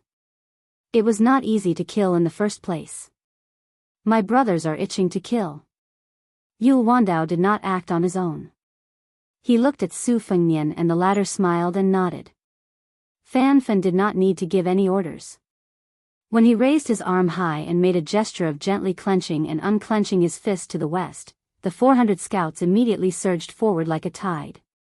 This clearly showed that he was showing off his strength, causing the dozen or so horse gang bandits outside of Hong Yu to involuntarily retreat. Yul Wandao glanced at these horse gang bandits, who were fine in small-scale battles, but would be difficult for large-scale cavalry. He came to Su Fengnian's side and gave him a questioning look. Su Fengnian explained, "The horse gang is very familiar with the territory outside the mouth of the gourd. They can provide a place for our army to rest and reorganize." Yul Wandao heaved a sigh of relief and said happily, "If these bandits can really succeed, I dare not say anything else, but even against the 10,000 Ruran cavalry, our 3,200 cavalry will not only be able to recoup our losses, we will definitely have a surplus." An hour later, more than 1,000 cavalry came whistling from the distance. With the arrival of the main force of Song Diao's horse gang, the dozen or so cavalry behind Hong Yu grew bolder. Among them, the more impetuous and violent ones even dared to glare angrily at the 400 Yuzhou scouts. Of course, this was already the greatest boldness they could muster. As for actually drawing their swords against the scouts, that was something they would not dare to do even if they were given a few more guts. In this period of time, the entire Liangmang border was rumored to be crazy and valiant. The horse gang, who paid the most attention to their keen sense of smell, naturally would not miss out on this matter. They set out from Yuzhou to the northern part of Jizhou, and finally rushed all the way to the north of the mouth of the gourd. The young generals called Yulwandao had beaten the 10,000 Ruran cavalry of Beimang down to only 3,000 to 4,000. Among the enemies they had already fought, there were the two senior generals on the eastern front of the Beimang, the Huguan, Changyu and Binglu, which were the three major military towns on the border of Longyao province. Moreover, they were about to face the hunting of the two Jabo generals in autumn and winter. Hong Jingyan would personally lead 10,000 Ruran cavalry north to intercept them, and they would also have to deal with the Chun Jabo urgently rushing from the west to the mouth of the gourd. Of the four Jabo generals, other than Xia Jabo, who was still on the grasslands, and Yilu Yuhu, a member of the imperial family, the other three were all people who had the potential to become Beimang great generals. It was just a matter of who could reach the top first. All of them had come for Yulwandao's head. There was also a rumor that whoever could wipe out the Yuzhou cavalry would be able to bring Yulwandao's head to the western capital of the southern court to have an audience with the emperor, becoming the second Beimang great general after Dongzhuo to be able to raise an unlimited number of private armies. When the 1,000-some horse gang saw the 400 Yuzhou scouts in front of them, they quickly reined in their horses and cursed out one after another. Su Fengnian said to Hongyu, "You and I will go together." As the two rode forward, Su Fengnian calmly asked, "Mount Qingliang sent a total of 6 experts. You only know the identities of 3. Of the 3, how many died?" Hongyu replied, "Only one died in battle after falling out with the spiderweb spies. This general received orders from Yozhou's General Huangfu not to reveal my identity too early, so I did not act. But this general secretly intercepted and killed 16 riders who snuck out of the horse gang's lair. They were all Beimang barbarians." Meanwhile, Yulwandao had quietly returned to the battlefield. Chapter 1397. Song Jiao, who looked like a scholar, held the reins with both hands and gently squeezed the horse's belly. He lazily urged the horse forward, moving up and down with the bumps of the horse's back. He had the demeanor of an immortal who did not kneel to heaven or the king. But when he saw the figure, he felt as if he had been struck by lightning. His eyes suddenly narrowed, and his face was full of disbelief and panic. He subconsciously straightened his back and urged the horse to speed up. When Song Jiao recognized the face, the horse gang leader, who had lived a comfortable life outside the Great Wall in recent years, felt relieved. Although the horse in front of him looked similar, fortunately, it was not that person. Song Jiao freed one hand and habitually touched the suet jade pendant on his waist. He asked with a smile, "May I ask if you are the general you who killed 30,000 enemies?" Su Fengnian, who was dragging the iron spear, sneered, "What, Song Jiao, don't you recognize me? Is this called a person of high status forgetting things?" Hearing the unforgettable familiar voice, Song Jiao's fingers that were stroking the jade pendant trembled. With his outstanding wisdom, he naturally guessed that the handsome child who could easily make the Gui Commandant Huangfu Jin obey his orders was His Royal Highness, who later took the 2 heads of Su Huainan and Raccoon Diwu from the hinterland of Beimang and returned to Beiliang. He was now the first vassal of the Liang dynasty, Su Fengnian. Song Jiao rolled off the horse awkwardly. He supported himself with his hands on the ground and bowed his head. "I didn't know it was the prince who came. Song Jiao deserves to die." The tip of Su Fengnian's iron spear lightly brushed across the sand. Song Jiao only heard a question from above his head. "The secret letter asked you to lead the Yuzhou cavalrymen here. However, it didn't say that you could swagger over 1,000 cavalrymen here." Song Jiao's face was pale as he said in a trembling voice, "Reporting to your highness, there are Beimang scouts everywhere outside the Calabash Gate, and there are even thousands of regular Beimang border troops. In addition, Song Jiao's management is not good enough, and there was already an internal conflict in one of the nests. Song Jiao's people are disunited, and Song Jiao has mobilized all of his forces. This is a bad plan, and he really has no choice. In order to smoothly lead the way for your highness and General Yu, and not reveal any secrets, he can only bring all of his brothers with him to that most secretive valley with the Beimang cavalry. This way, even if there are still Beimang remnants in Song Jiao's team, the news will not be able to escape. Su Fengnian turned his head to look at the sky. After a glance, he turned back and smiled. It doesn't sound like a bad plan, it's clearly a foolproof plan. Song Jiao, you are very considerate. Song Jiao, still had his head lowered. To be loyal to your highness and die for you is a great blessing that I have accumulated over several lifetimes. If it weren't for your highness and General Huangfu's nurturing, Song Jiao, would be a pitiful worm leading 36 cavalry outside the pass. How can Song Jiao not do his best? Su Fengnian looked at the 1,000-strong mounted bandits outside the pass 200 paces away. His indifferent gaze swept across them, and many of the mounted bandits also looked at him curiously, as if they were curious. No matter how famous the young one Saber was, it should not have made the fearless leader Song Jiao so cowardly. The atmosphere was particularly solemn. More than 1,000 mounted bandits and 400 Yuzhou cavalry were facing each other. In the middle was Su Fengnian on horseback and the kneeling Song Jiao. Su Fengnian rode behind Su Fengnian. Su Fengnian raised his arm, and this action scared the mounted bandits. They thought that the two sides would fall out with each other. It was true that more than 1,000 mounted bandits could do whatever they wanted in the desert beyond the Great Wall, but in front of them were more than 3,000 Yuzhou, iron cavalry. Did the mounted bandits have nothing better to do than fall out with the Beiliang frontier army? Why did they want to charge and kill? They must be tired of living. At that time, Song Jiao had used bloody means to suppress the forces that supported Beimang. Many of the central forces had stood by and even sided with Song Jiao because of Song Jiao's ruthlessness, and also because they feared the Beiliang cavalry from the bottom of their hearts. Although it was the Beimang army that was suppressing the Beiliang army, the mounted bandits were more afraid of the Beiliang cavalry. They felt that even if the Beiliang frontier army could not defeat the million-strong army of Beimang, the several thousand men surnamed you could turn the world upside down outside the calabash mouth. If he was determined to deal with more than 1,000 mounted bandits, wouldn't it be easy for him to send several thousand of the Su family cavalry? But soon, all the mounted bandits were relieved. A bird pierced through the clouds and landed on the arm of the armored general. Many of the mounted bandits secretly broke out in cold sweat.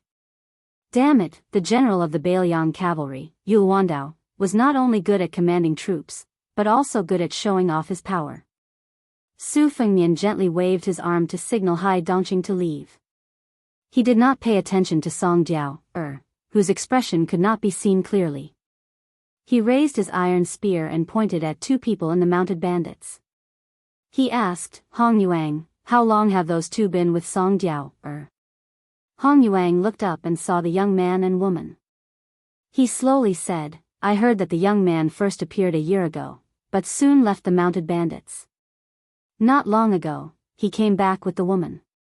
The spider web spies among the mounted bandits were also exposed by him, which led to the internal strife. I only know that this person is the bastard son of the third family of the Gusai prefecture. He has known Song Jiao since he was young. Song Jiao said that this person almost entered the chess and sword music school. For some reason, he is sick and always smells of medicine. As for the woman, her identity is unknown. I only know that she is from the Golden Cicada prefecture and has the nickname Buckthorn. Usually, she likes to drink with people. I have observed this woman. She is close to the master level. Her hands are full of calluses. She has practiced martial arts, but she does not have a strong Jianghu aura. Su Fengnian looked at the 1,000 mounted bandits and suddenly said, Song Jiao, did you not expect to catch 3,200 Yuzhou cavalry and even make me, the king of Beiliang, take the bait? Don't hold it in. If you want to laugh, laugh out loud. Song Jiao looked up with a blank expression. Hong Yuang was shocked. Su Fengnian looked at this extremely lucky mounted bandit and laughed. There are two groups of people in Qingliang Mountain.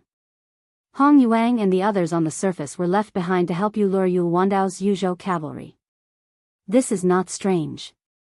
But I am very curious how you killed all the Biyao masters in the dark. Logically speaking, the Tide Listening Pavilion and the Whispering Room send out 3 master-level masters. With your little top-notch martial arts, even if you succeeded, you would not be able to hide it from Hong Yuang and the other Jianghu masters. I guess that you had the idea of sucking up to both sides a year ago. Only when Yang Yuanzhan led 300,000 troops into the mouth of the gourd did you decide to join the Beimang. Tell me, who is that young man and woman from Beimang? Song Jiao was stunned. He looked up and met Su Fengnian's eyes. Then his face tensed up bit by bit. Then the corners of his mouth curled up. His smile began to ripple. When he patted the dust off his robe and stood up, there was already a radiant smile on his face. The furious Hong Yuang was about to crush this daring ant to death. Su Fengnian held the gun with one hand and waved his other hand to stop Hong Yuang from killing. He asked, other than those 2 couples, who are you hiding from? Who else can help you stay calm in the face of danger? Or how many? Song Jiao's smile did not diminish. He extended a finger and waved it. Not many, just one. What a coincidence, it just so happens to be able to contend against your highness. Of course, this old ancestor did not come for you at the beginning. So, ever since this humble one met your highness, this humble one's luck has been so good that it can't be stopped. 3 riders suddenly appeared from the group of horse gang. Su Fengnian said to himself, Tuoba Bodhisattva, Hong Jingyan, Murong Baoding, Deng Mao, Zhong Liang. Beimang doesn't have many martial arts grandmasters now. Tuoba Bodhisattva shouldn't be here. I've met the other 4, except for Deng Mao, who was defeated by Wang Xiu, and they are not here. Since the ascension of the great immortal Yuan Qingshan, Taoist sect has no successor.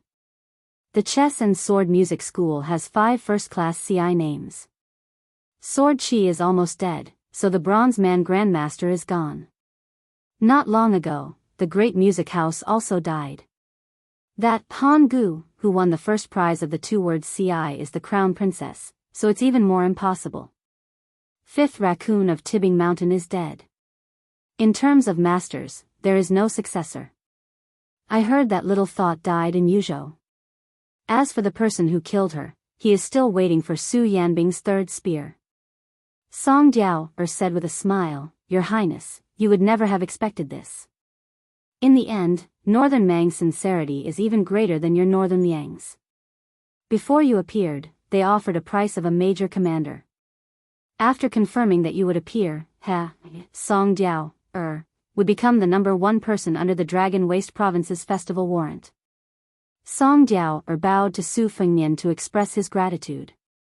Not far behind him were the 3 riders. Hong Yu looked at the funny scene of the horse gang's back soaked with sweat and couldn't help but laugh. Song Jiao raised his head and stood properly.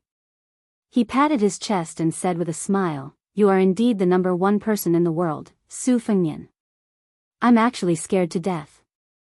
I thank your highness for not killing me. Su Fengnian saw the rider between the young man and woman and laughed involuntarily. He said, Old sir, it's you. The white-haired old Confucian scholar was thin. At first glance, he didn't have the bearing of a master. He was just a poor old pedant.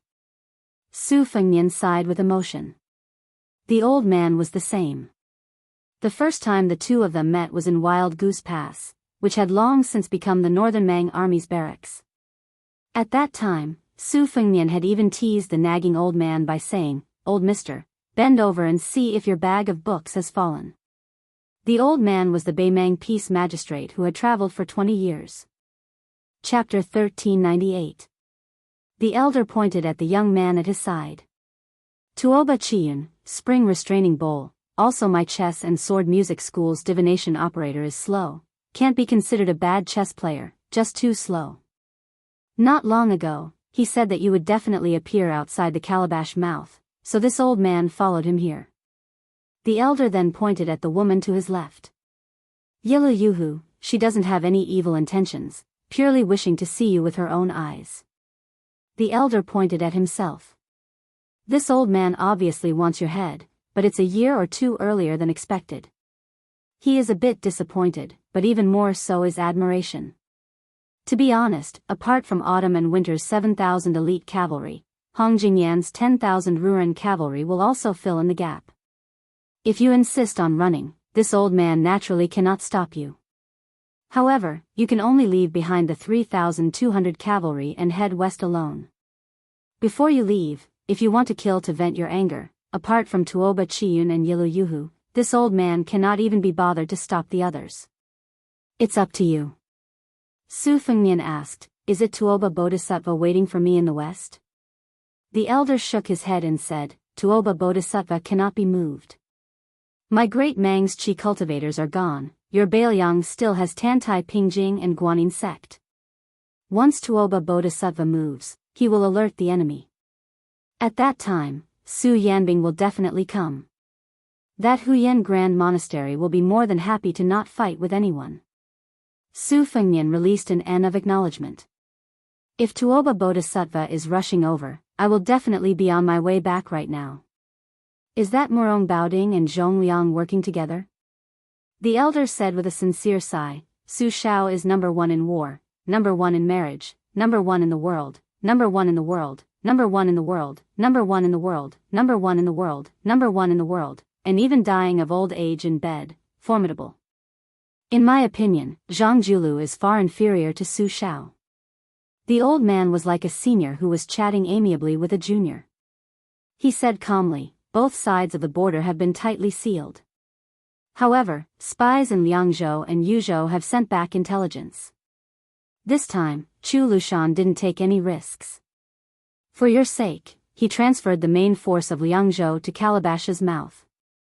Fortunately, your Bailiang Protector General didn't actually do this, or else our great king of the southern courtyard's 500,000 soldiers would have had to run after him until their legs broke, and perhaps they wouldn't have had any good results.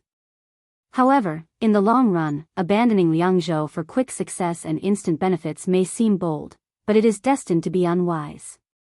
Su Fengnian said helplessly, Old mister, victory is already in your hands. Why are you still helping Hong Jingyan stall for time? The sickly Tuoba Chiyun smiled knowingly, while Yilu Yuhu stared intently at this young man who was completely different from the imposing figure he had imagined. From beginning to end, Song Diao had no right to interrupt. He was also tactful. Other than that Hong Jingyan, any one of them could drown him with a spit of saliva. He hoped that no one would pay attention to an insignificant, minor character like him. When Song Diao heard the Taiping Ling's harsh words about burning the bridge after crossing the river, he was truly trembling with fear. He was afraid that Su Fengnian would casually stab a large hole in him with his iron spear. However, from the looks of it, Su Fengnian was too busy taking care of himself. He probably didn't care about the life and death of a mounted bandit like Song Diao.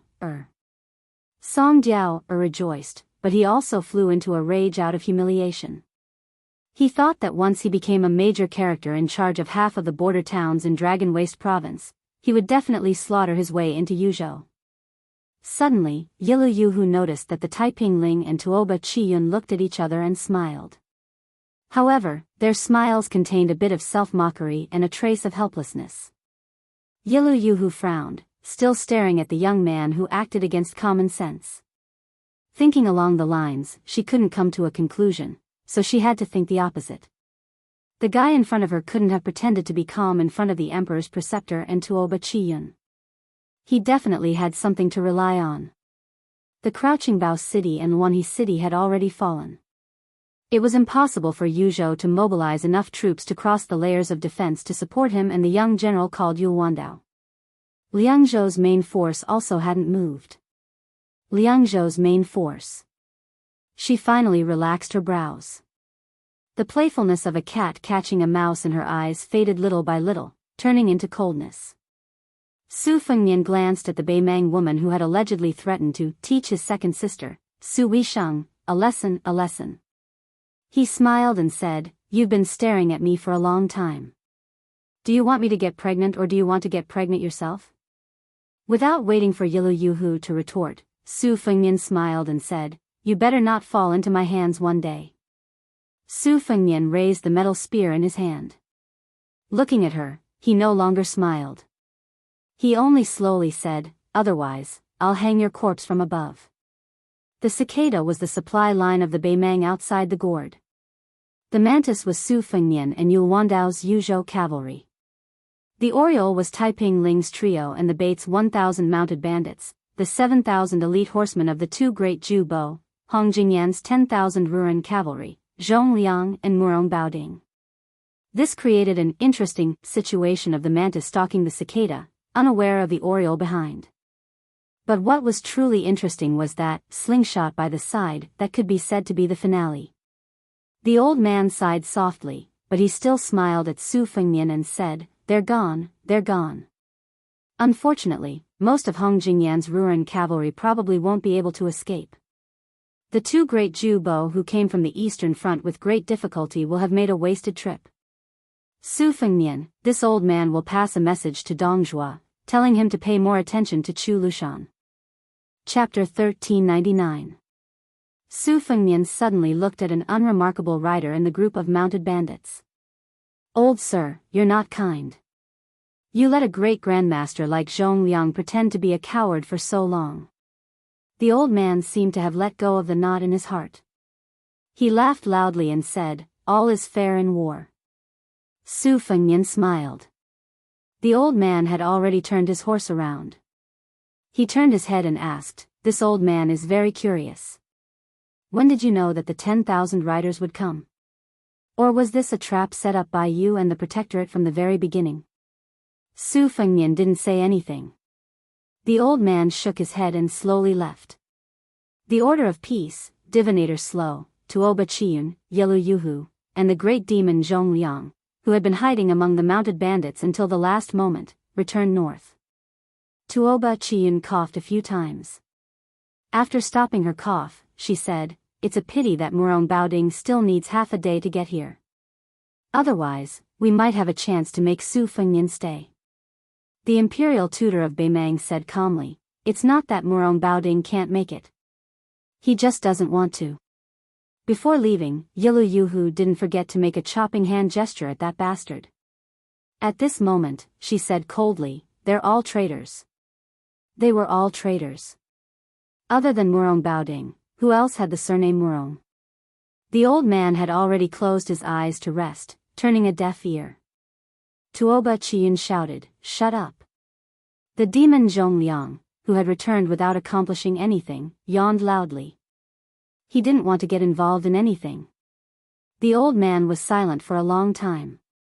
Suddenly, he said, "Whether it's Yelu or Murong, even if one Beimang can't hold them all, as long as we take down Liang, no matter what their surname is, no matter how ambitious they are, it'll be enough to share." Yilu Yuhu said in a small voice, "Sir, I was rude." Behind the four horsemen, the more than 1,000 bandits who were baffled by the situation felt very bleak in the wind. Especially the dumbstruck Song Diao, who had no idea what had happened. The situation had taken a turn for the worse. Yu Wandao, who thought he was going to fight to the death, came to Su Fengnian's side. The latter approached him and patted his shoulder. "Let's go back to Liangzhou together with the great snow dragon riders." Yu Wandao stared blankly for a moment, his eyes instantly becoming moist. He quickly turned his horse around and galloped away. Su Fengnian gave Hong Yuang a look.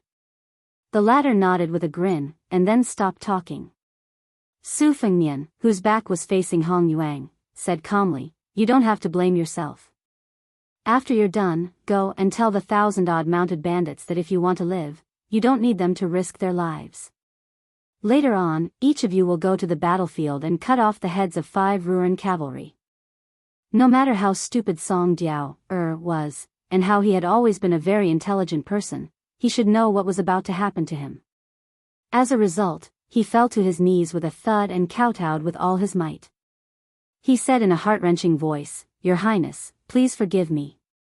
Although Song Diao, deserves to die, Song Diao, still has 1,200 loyal mounted bandits that can be used. I can even help the Bailiang gather another 2,000 strong mounted bandits. Song Diao, will definitely help Your Highness disrupt the Beimang supply lines. Your Highness, I beg you to spare my life. Song Diao, really is still useful." No matter how Song Jiao kowtowed and begged for mercy, Su Fengnian had already left. When Song Jiao saw Hong Yu's feet out of the corner of his eye, he suddenly raised his head and roared before he died, "Su Fengnian, at least let this old man die by your hands." Hong Yu slapped his palm down on the head of this ungrateful mounted bandit and pressed down, turning his head and upper body into a pile of meat paste. It looked like a blood-red tree stump. Hong Yu lightly shook his hand and spat. He sneered, "You got off too easy." The Yuzhou cavalry had just finished cleaning up the battlefield. When they heard the news from Yuandao, there were no heaven-shaking cheers that came from surviving a calamity. All the Yuzhou cavalry who had thought that they would once again have to abandon the corpses of their comrades, silently carried the corpses of their fallen comrades onto their warhorses with red eyes.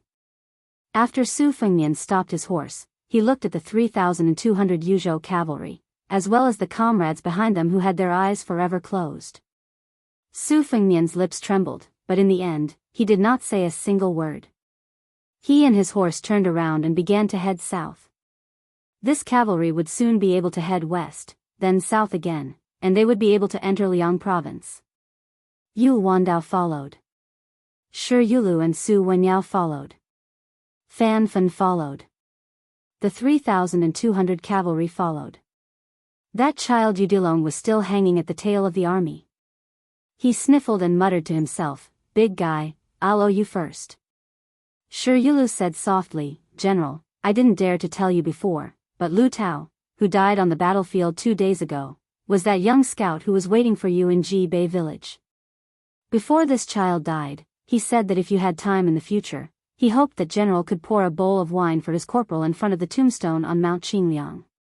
It would be best if you could get him a bowl as well." Captain Fan Fen stretched out his hand to wipe his face. His expression could not be seen clearly. This child did not drink when he was alive. Su Fengnian nodded. He remembered that young scout. Back then, when he had returned from the village, the scout had wanted to speak but did not dare to. In the end, he did not say anything and only smiled bashfully. Su Fengnian suddenly pressed his horse's belly and raised his spear. He charged straight for the 10,000 Ruren cavalry and the Hongjingyan. Chapter 1400. When Hong Yu led the 1,200 mounted bandits to the battlefield, the scene before them was one that they would never forget for the rest of their lives. The Ruren cavalry, known as the best elite of the southern dynasty, had died in battle and their corpses were piled up like tombs.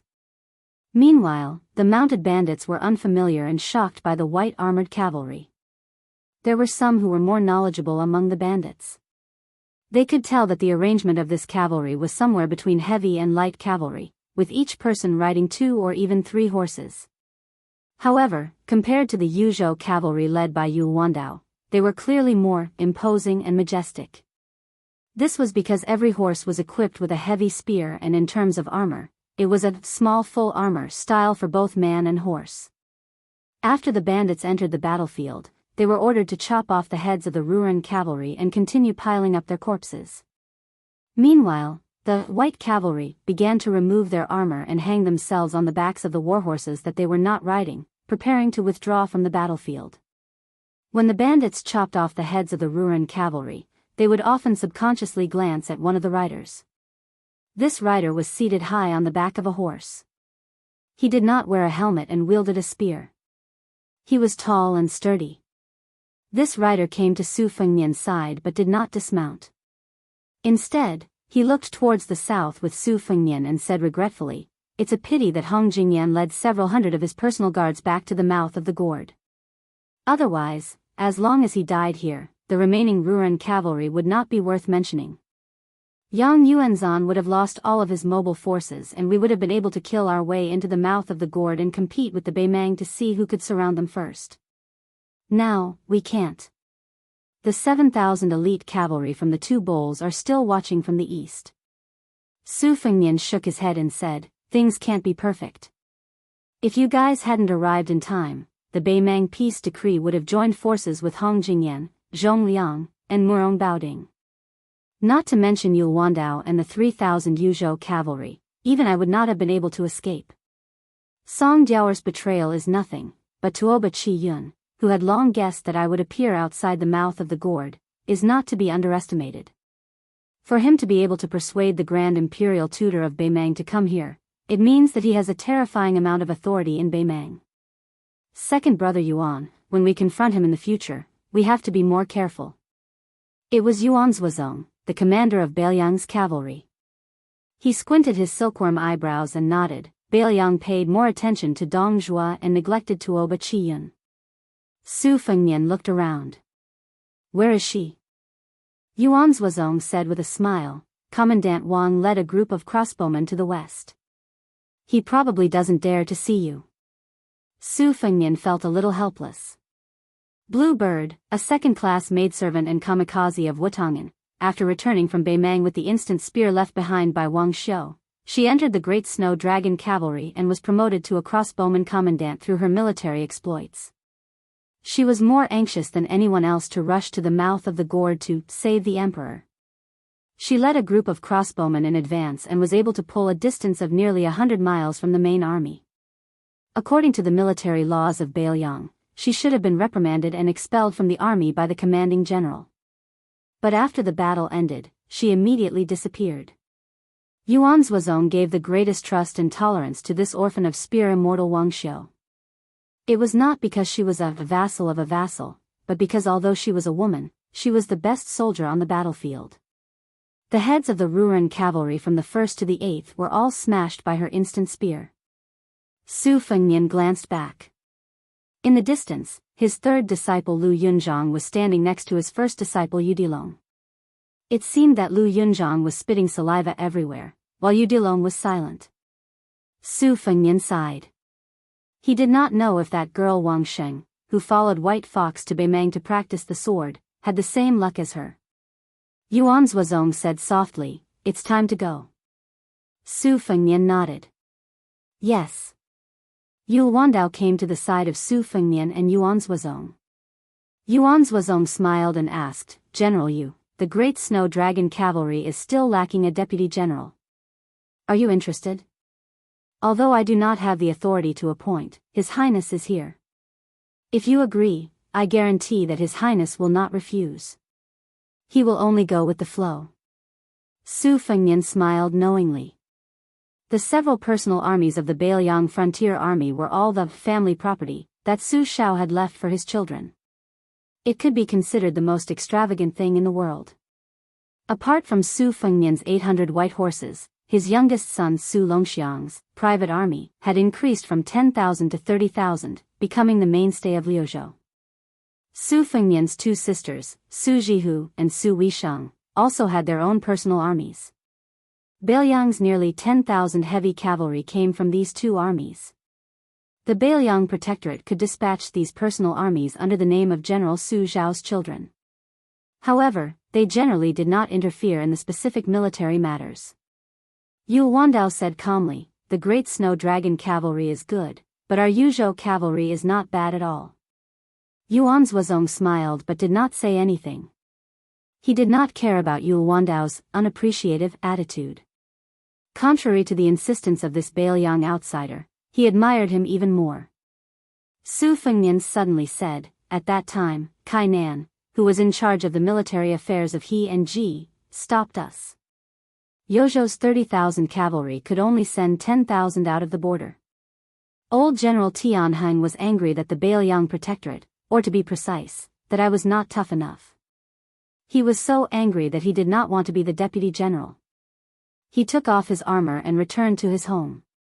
It is said that he secretly scolded me that Su Fengnian's courage was used up when he resisted the imperial edict. Yul Wandao's heart tightened. Although it was inappropriate for General Tian to be angry, Tianheng was experienced and prudent. He was a very righteous commander. The Yuzhou cavalry could not lack this stabilizing force. If your highness wants to punish me, I am willing to use all my military merits to atone for Tianheng's crime. Su Fengnian shook his head and said, I don't mean to settle accounts with him. I just hope that you can pass a message to Tianheng for me when you return to Yuzhou province.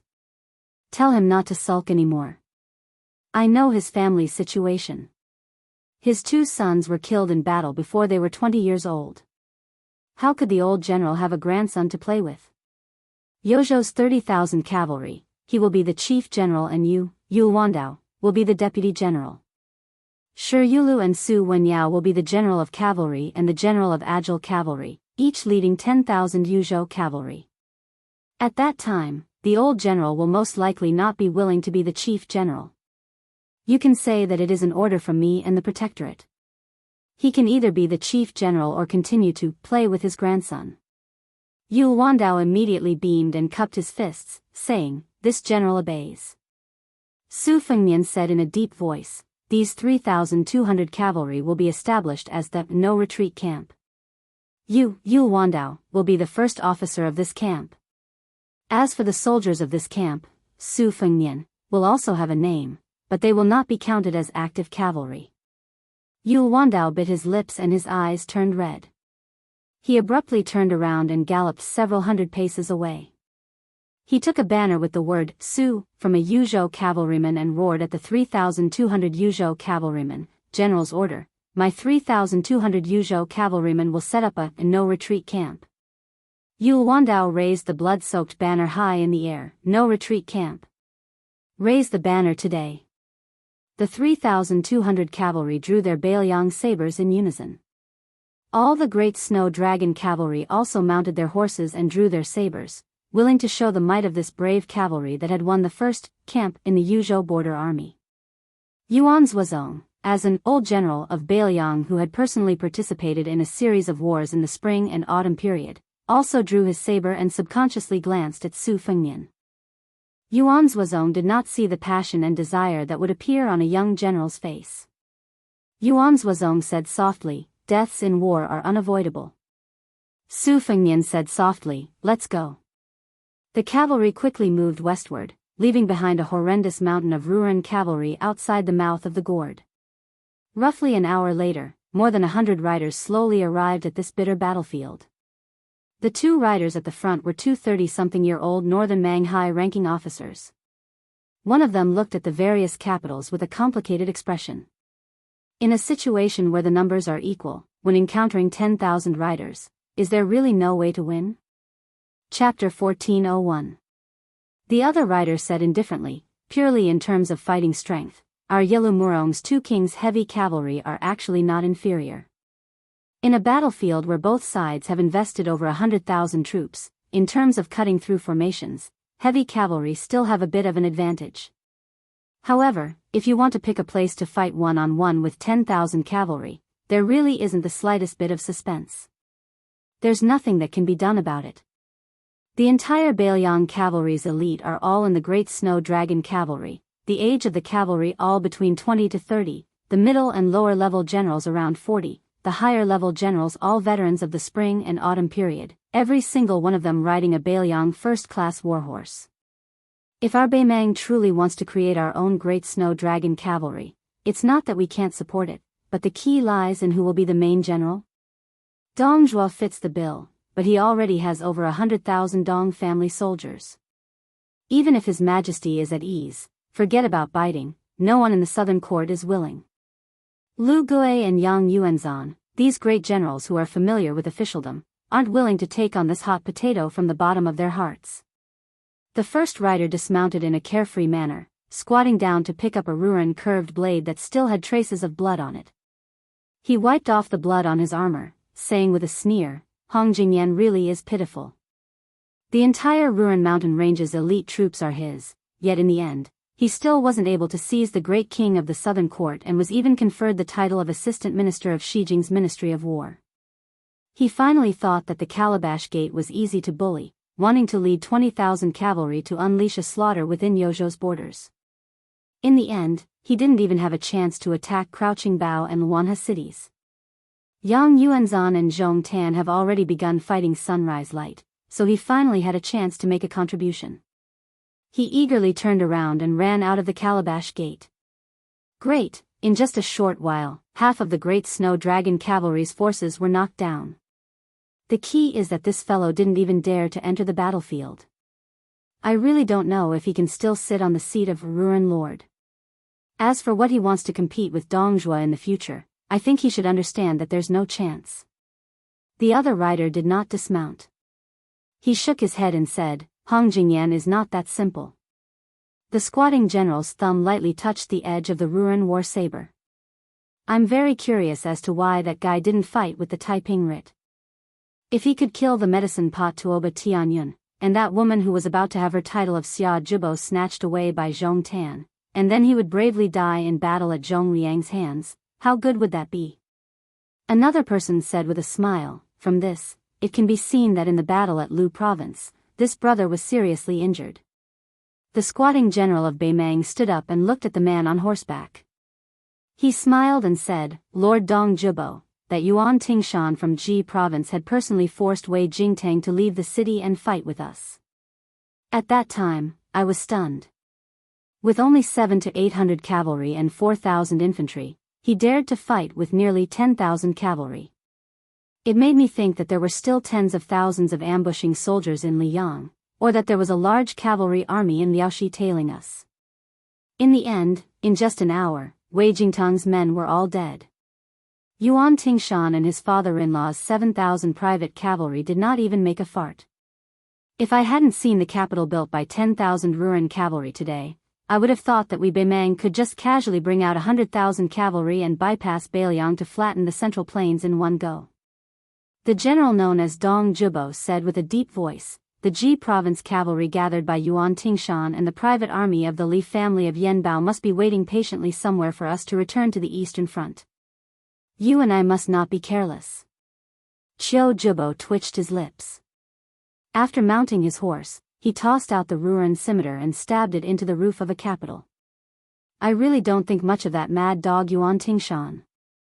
Instead, I'm very interested in the remnants of West Chu in Guangling. Two of them by the name of Ko Jianghuai and Xia Shibian.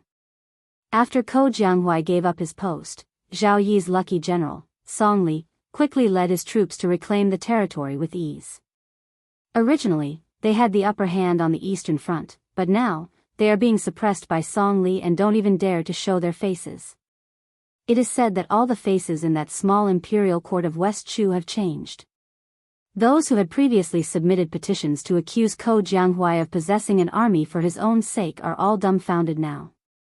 That is why they have begun to sing praises for Ko Jianghuai. Dong Jibo said softly, as long as Chao Changqing has yet to make his move, it means that even if West Chu does not have the upper hand, it also means that they have not fallen into a disadvantageous position.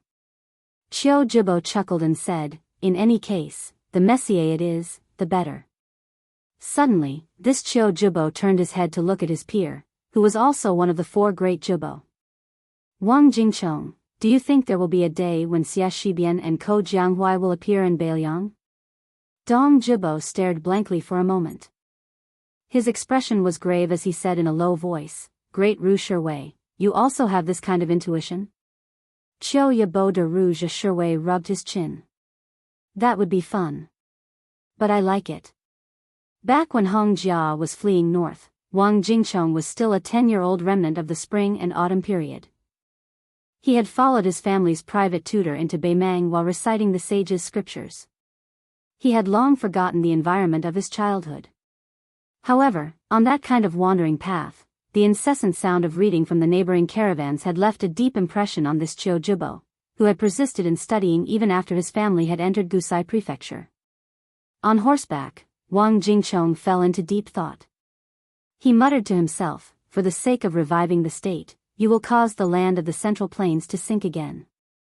Chao Changqing, do you feel great pain deep in your heart? Since you know it's impossible, yet you still do it, then what exactly is Chao Changqing after? Great Ru Shiwei shot a glance at this Qiu Jibo, his mood complicated. The two of them were about the same age, but the achievements they had accumulated over the past 10 years were enough for the arrogant and conceited Great Ru Shiwei to admit that Wang Jingchong had not only accumulated more than himself, but also more than the she-wolf Yilu Yuwu on the grasslands. Of course, he had more than that Zhong Tan who had just amazed everyone on the battlefield of Heluku in Yuzhou.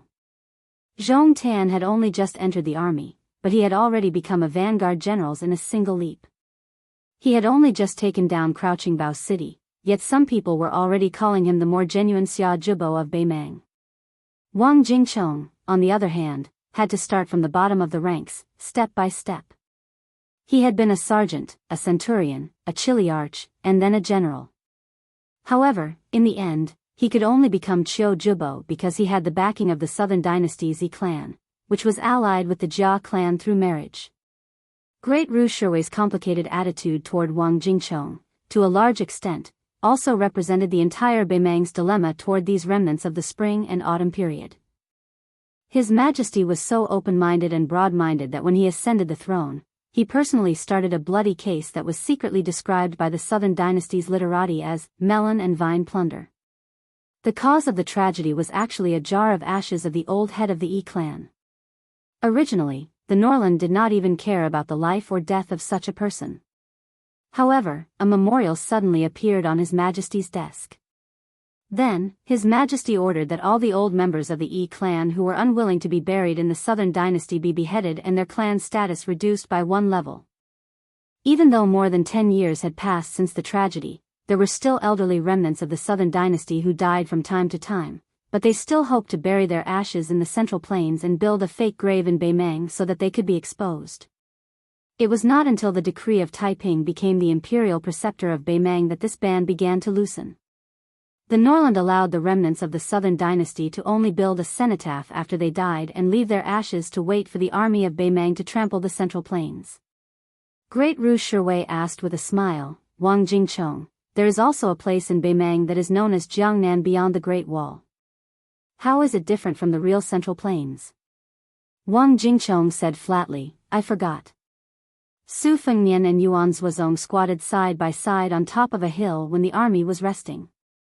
Su Fengnian turned his head and said, if the 300,000 border soldiers of Beiliang today were not surnamed Su but Chen, then there would be fewer casualties in Beiliang.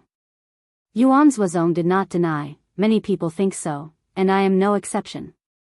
Su Fengnian put his palm on the sand, but Li Yishan said that once Beiliang was handed over to Qin Jibao, there would only be one situation, that is, Beiliang would be better and the world would be worse.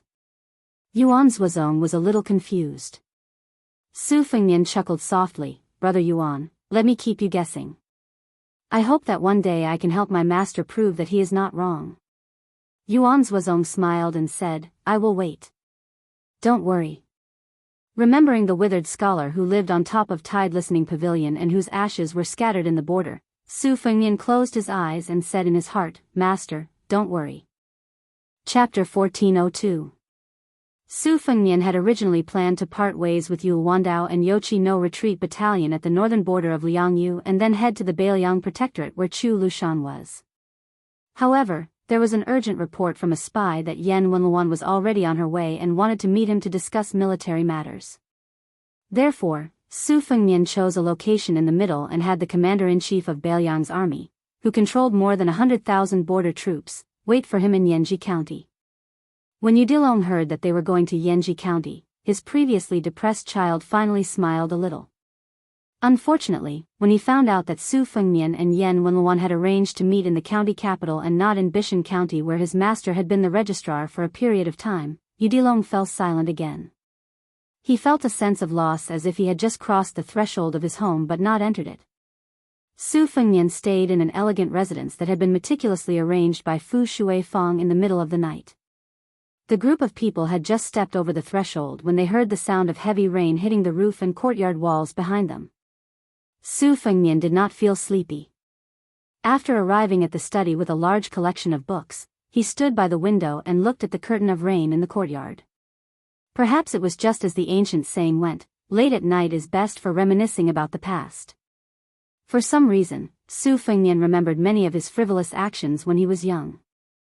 For example, he had stamped the word fake on the hundreds of authentic works of famous artists he had passed through, and he had spent a lot of money on foreign wanderers passing through Beiliang's territory.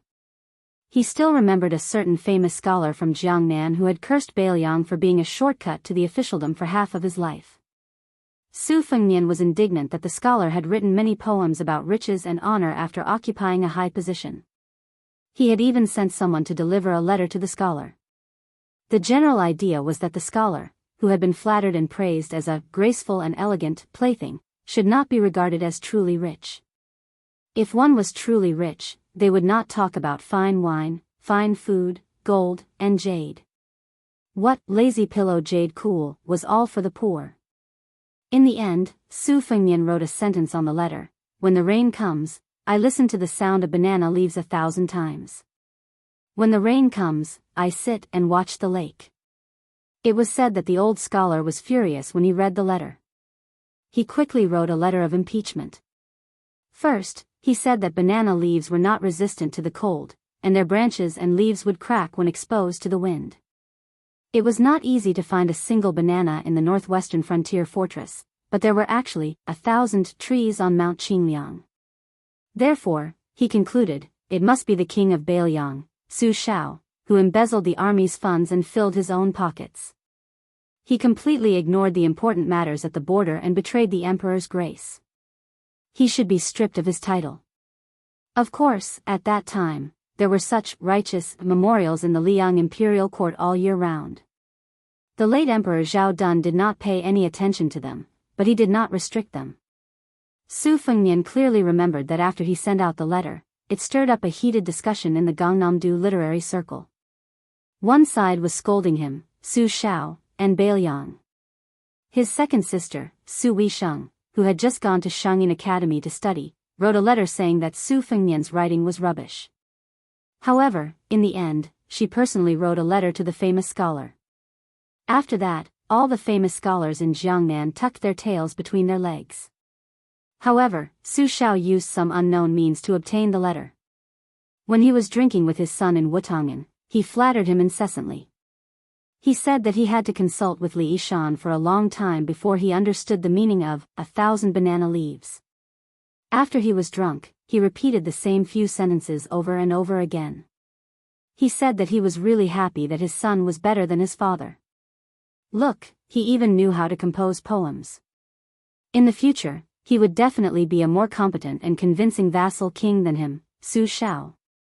Even though Su Fengnian's memory was far superior to that of ordinary people, he could not remember Su Zhao's words and expressions because of his sloppy and perfunctory attitude at the time. However, there was one action of Su Zhao's that he remembered more and more clearly even after so many years. Before Su Shao left Wutangen in a drunken stupor, he picked up the letter from the Gangnam-do on the table and carefully put it away in his sleeve. At the time, Su Fengnian was somewhat puzzled. Su Shao had walked step by step towards the glorious official position in his life. Even the imperial edicts for promotions and titles had always been piled up carelessly.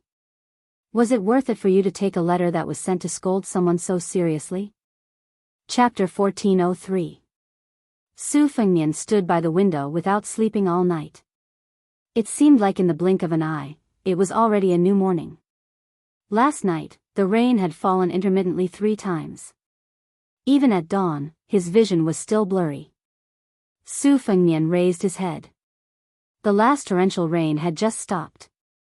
The sky was still covered in dark clouds, but with the passage of time, the sunlight shone through the gaps in the dark clouds, illuminating the earth with pillar after pillar of light. From the courtyard next door came the muffled sounds of collisions. It was Yu Dilong and Lu Yunzhang, who had temporarily not followed the great snow dragon cavalry to Liangzhou's northern front, exchanging pointers. The 2 disciples didn't use weapons. In close combat, both sides' fists met flesh. Whoever couldn't take it and had to take 3 steps back first would lose. Not long after, the oldest, but only the youngest disciple, Lu Yunzhang, shouted that he was going to take that frost-covered long blade. Yu Dilong, who was probably the youngest, but was the eldest disciple, ignored him. The courtyard returned to silence. Su Fengnian felt a bit of regret. It wasn't that he was like a fan of martial arts and reluctant to leave, nor was it that he had sunk so deeply into the feeling of being unrivaled in the world.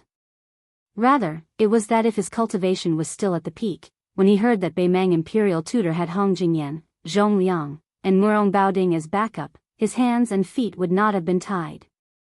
But then again, if he, Su Fengnian, was still fully deserving of the title of new martial emperor, Taiping Ling, Tuoba Chiyun, and the others would not have appeared. Su Fengnian reckoned that if he were to fight in close quarters, in terms of cultivation level, he, Su Fengnian, could still be considered a starving camel is still bigger than a horse. He was only slightly inferior to Tuoba Bodhisattva, Dong Tai, Chao Chongqing, Su Yanbing, Huyan Daguan, and Qin Jibao. However, if it were a life-and-death situation, Su Fengnian would play someone whose reputation had plummeted into the top 3, Gu Jiantang. Su Fengnian walked out of the study and stood on the steps. A short and skinny armored old man strode into the courtyard alone. Su Fengnian did not deliberately assume a welcoming posture. He waited until the old man, whose armor still had traces of rain on it, walked up the steps. Su Fengnian walked with him to the study. There was already a pot of hot tea on the table, but there were no teacups. Instead, there were 2 large bowls. It was none other than Yan Wenluan. The one-eyed old man poured a bowl and drank it in one gulp. Then, Yan Wenluan placed her fists on her knees and looked at Su Fengnian, as if she was going to denounce him. Su Fengnian waited for her to continue. This old general was the biggest mountain in the Biyao army. After the previous cavalry commander, Zhong Hongwu, fell, Yuan Zhuozong had just succeeded. Yan Wenluan, who had firmly held the power of the Biyao infantry, could be said to be the biggest force. But many border soldiers and Biyao people did not know a secret. The Biyao army, or more accurately, the Su family army, was divided into 2 factions from the start. One faction was led by the gentle strategist, Li Yishan. After the Battle of the Western Fortress, he advocated that Su Shao immediately go north and return to the capital. The other faction was led by the more radical Zhao Chongling. They wanted to take half of the country in one go, and tried to divide and defend themselves. They wanted to share the world with the Zhao family in the north and south. In the end, they would fight a battle similar to the Battle of the Western Fortress to decide who the world belonged to. This potential split spread until Su Shao was made a king and became a vassal. Su Fengnian's uncle, Wu Qi, was disheartened at that time and chose to leave the army. There was also Su Pu, who later hid his name in Beimang's Dunhuang city. Many people under these 2 generals were also impulsive and left Su Zhao's side. It could be said that the victory of Li Yishan's faction was a Pyrrhic victory. In the eyes of many old people in the Biyao army, this meant that Li Yishan had single-handedly created Su Zhao's home, Biyao, Zhao world structure. It could not be said to be wrong, but it was very mediocre. More importantly, Zhao Chongling had died in his prime due to illness, causing this faction to lose its backbone. Adding on the many people Zhao Chongling had raised, the Biyao army, led by Yan Wenluan, a famous general from the spring and autumn period, was unwilling and did not dare to interfere in the family matters of the Su family. Many years later, Qin Jibao rode alone to western Shu in a fit of pique.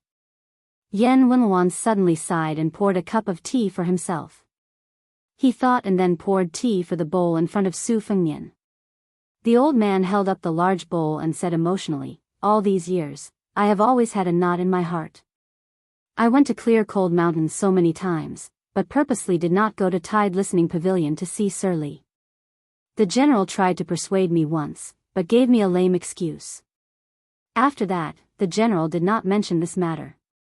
Su Fengnian didn't say some casual words. Instead, he went straight to the point and said, "My master never regretted his decision back then when he was alive. He always believed that if he wanted to fight for the world, Su Shao and the Su family's armored cavalry wouldn't have the momentum. Those who wanted to become a minister of the dragon were delusional. It's not that Su Fengnian does not respect Sir Zhao, and it's not that I'm just standing there and talking without feeling any pain or taking advantage of the situation. In Tide Listening Pavilion, my master, Chancellor Wang, and my second sister repeatedly deduced the situation back then. The conclusion was the same." Yan Wenluan's expression was complicated. He drank a mouthful of tea and shook the large white bowl. He laughed self-deprecatingly. Back then, at the crucial moment when the prince was about to succeed to the throne, Yan Wenluan was also guessing who to use to establish my might. After thinking it over and over again, there was one most likely and one least likely. The former was to make an eyesore like me obediently take off my armor and retire to the countryside. The least likely was to take down the Huaihua great general. Regardless of whether Zhong Hongwu's conduct is good or bad, in the eyes of the capital, he has always been an important character that the great general used to restrict me and Shinjibao.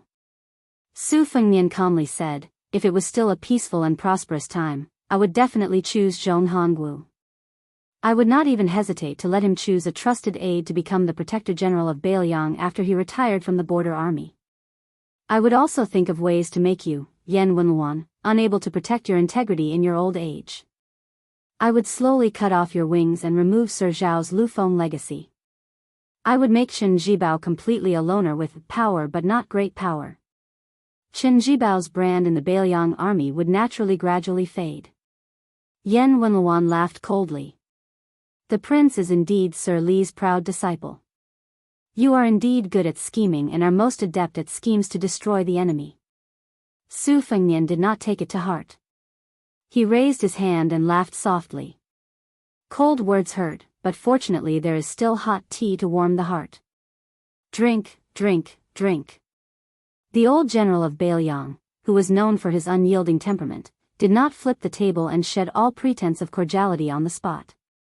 Instead, he drank a mouthful of hot tea with a straight face. The atmosphere in the room was stiff. Su Fengnian was the first to break the silence, but it was at a digression. I heard that Nalan Yusi said that he wanted to join forces with Xia Feiyu to evaluate the new martial arts evaluation, Rouge evaluation, and general evaluation. Yan Wenluan said unhappily, those lousy things are just scholars looking for trouble when they have nothing better to do. Su Fengnian drank the tea and put down the teacup. With a solemn expression, he said in a deep voice, then today I will tell the old general about a serious matter that several scholars have done together. Yes, 4 people. Yan Wenluan frowned. Su Fengnian said 4 names. They were Huang Longsher, Li Shan of Tide Listening Pavilion, Nalan Yusi of Nanjiang, Liang Emperor Xiuan Benshi. Yan Wenluan subconsciously sat up straight. Chapter 1404. Su Fengnian pushed away the teapot and teacup, drew a line on the table with 2 fingers, and said slowly, before the spring and autumn period, since the establishment of the Great Qin dynasty, every time the nomadic tribes in the north launched a raid, or the internal turmoil in the Central Plains, the scholars of the Central Plains all migrated to the south to avoid the disaster. In history, there were several large-scale river crossings, but the imperial family always went from the north to the south, only moving south and then moving south again. There has never been a northern crossing of the Guangling River. Among them, the Lu family, in the last years of the Yongxi dynasty, and the Ganlu southbound, after the fall of Dafeng, were the most typical examples. It can be said that the Zhujiang, of the 9 kingdoms of the spring and autumn, was able to become the leader because the Ganlu southbound gave them the orthodox identity of the Central Plains. The opposite of the past, Hongjia fled north. Everyone knows that there were 2 routes, one of which was to migrate to the capital of the Liang Kingdom, Tai and City. After that, most of the people were from the Song, Wei and Sui dynasties, mixed with a small number of people from the West Chu and Southern Tang. Su Fengnian drew a slightly curved line on the table again. After that, about half a year later, an unprecedented exodus involving more nobles began. West Chu, who had the strongest character, Southern Tang, who loved debauchery and extravagance, and Western Shu, who had the most attachment to their homeland, all appeared in this flood. Dozens of people, big and small, finally converged at the current Liangyu River 3 prefectures and entered the Beimang Gusai and Longyao prefectures, resulting in the current southern dynasty of Beimang. Yan Wenluan nodded and said, at that time, after Chu Lushan's thousands of cavalry entered Shu, we used infantry to defeat the Western Shu army. Gu Jiantang was lucky, but great ancestor Gu, who was the pillar of southern Tang, was unlucky. We took down southern Tang almost without bloodshed. The 8 emperors either hung themselves, burned themselves, or became prisoners. That's why the old emperor of Liang said, finally, we can use the Zhao family's peace to bring peace to the world. But what did this have to do with those 4 people? Rumor has it that Mr. Li and Nalan Yusi once traveled through the spring and autumn period together. Even if it is true, each of them served their own master, and they would absolutely not work together. Not to mention that our Biyang's men of sacrifice have tried many times to kill half of Benshi's tongue. Yan Wenluan sneered and said, Your Highness, although I, Yen Wenluan, am a boorish person. I still know some things about the world outside of war. If you say that these 4 people sat at a table like us and plotted for Hong Jia to escape to the north, I would really laugh my head off. That's not the way to brag about not needing a draft. Su Fengnian's expression was as usual. He shook his head and said, let's take 10,000 steps back and assume that the 4 of them, each with their own camp and each with their own plans, had gathered together to make a plan. How could the Beimang peace magistrate, who had been traveling in the Central Plains for more than 20 years, not have noticed any clues? Yen Wenluan couldn't help but laugh angrily and said, then why did you say that, Your Highness? Su Fengnian looked at the old general calmly. For the first time, the old general didn't glare back. He just smiled awkwardly and waved his hand. Go on, I won't talk nonsense. Su Fengnian continued, Huang Sanjia, who used his 3-inch tongue to mess up the spring and autumn period, actually didn't do anything in this unprecedented change in 1,000 years. The reason why he was dragged into this was because without him, there wouldn't have been the unification of Liang, and Hong Jia wouldn't have escaped to the north. If we talk about the spring and autumn period, Huang Longsha definitely can't be ignored. It will be the same in the history books in the future. Huang Sanjia used his glib tongue to form alliances, while my father used his cavalry and Su Dao to sink the Shenzhou continent. Thus, a new problem appeared in front of some people. Although the Central Plains matter was settled, there was still a neighbor in the north who was eyeing covetously. This evil neighbor from the north who would occasionally come to the southern neighbor's house to steal things was even more vulgar and barbaric than the uncivilized Liang in the eyes of the West Chu scholars. Since Liang was able to conquer the Central Plains, then wouldn't it be possible for Beimang, who revered military force, to take a step further and swallow up Liang? Yen Wenluan was stunned and couldn't help but fall into deep thought. He was only a martial artist who led troops into battle. He really hadn't considered this difficult problem. When the great general was alive, almost all of the Beiliang people, including Yen Wenluan, had a strong sense of self-confidence. That was, with the 300,000 Beiliang border troops, the Beimang barbarians could forget about taking a single step south into the Central Plains. What reason did this need? No need. After the great general passed away, it was not long before the million-strong army of the northern barbarians came knocking on the border. Yen Wenluan didn't have much time to think about it. As for Hong Jia running north, who would care about such an old matter? Su Fengnian paused for a long time, as if he was thinking about how to phrase it. When Yen Wenluan looked over with an inquisitive expression, he said, my master was never willing to mention Nailan Yusi, who was also a strategist. But it's true that he was an old acquaintance with this person. My master didn't tell me about this plan when he was still alive. I discovered it myself from clues. Chen Shiliang was on the top floor of the Tide Listening Pavilion looking through his handwritten notes. At the end of last year, he sent a secret letter to Mount Qingliang, which confirmed my guess. I can conclude that my master must have thought of setting up this big plan at the beginning. The initial idea probably occurred at the end of the Battle of the Western Fortress. Conquering West Chu was equivalent to cleaning up the mess that Huang Sanjia had created. I guess that when he accompanied Su Shao north to the capital, he might have met Nailan Yusi, who was traveling north with Zhao Bing, the Prince of Yanqi. It's also possible that the two of them didn't meet at all, but they had a very secretive exchange of letters. Old General Mu should have more or less known about what happened later. Su Shao, who had lost soldiers and generals in West Chu, had just become the king of Beiliang in the imperial court when he announced that he would wash the Guangling River with blood before conquering the northwest. He wanted the corpses of West Chu scholars to block the mouth of the river. Not long after, Zhao Bing also became the Prince of Yanqi, who had the widest territory. Moreover, very soon, there was the shocking tragedy of the remnants of the southern Tang's army killing the 3,000 soldiers left behind in Liang. The grievous news was urgently transmitted to the capital from 800 li away. At that time, Zhao Bing's mood must have been very bad, because according to his military achievements, he should have been bestowed with the richest Guangling road in the world. There was simply no place for Zhao Yi. As a result, the southern border gave him a show of strength, which was tantamount to pouring oil on the fire. Among the vassals, Zhao Bing, who was the most bloodthirsty, should have been furious. According to common sense, there was a rumor in the unofficial history that Zhao Bing chopped down a cypress tree with a saber, swearing to kill all the young men of the southern Tang. Yan Wenluan made a sound of agreement. This matter is indeed true. At the time, the great general even told us about it as a joke. The old man suddenly made a sound of surprise. But if I remember correctly, at that time, when the old emperor was rewarding meritorious officials, the great general squeezed out Gu Jiantang to become the king of Biyao. No one dared to say anything. Gu Jiantang could only be the minister of war who stayed in the capital.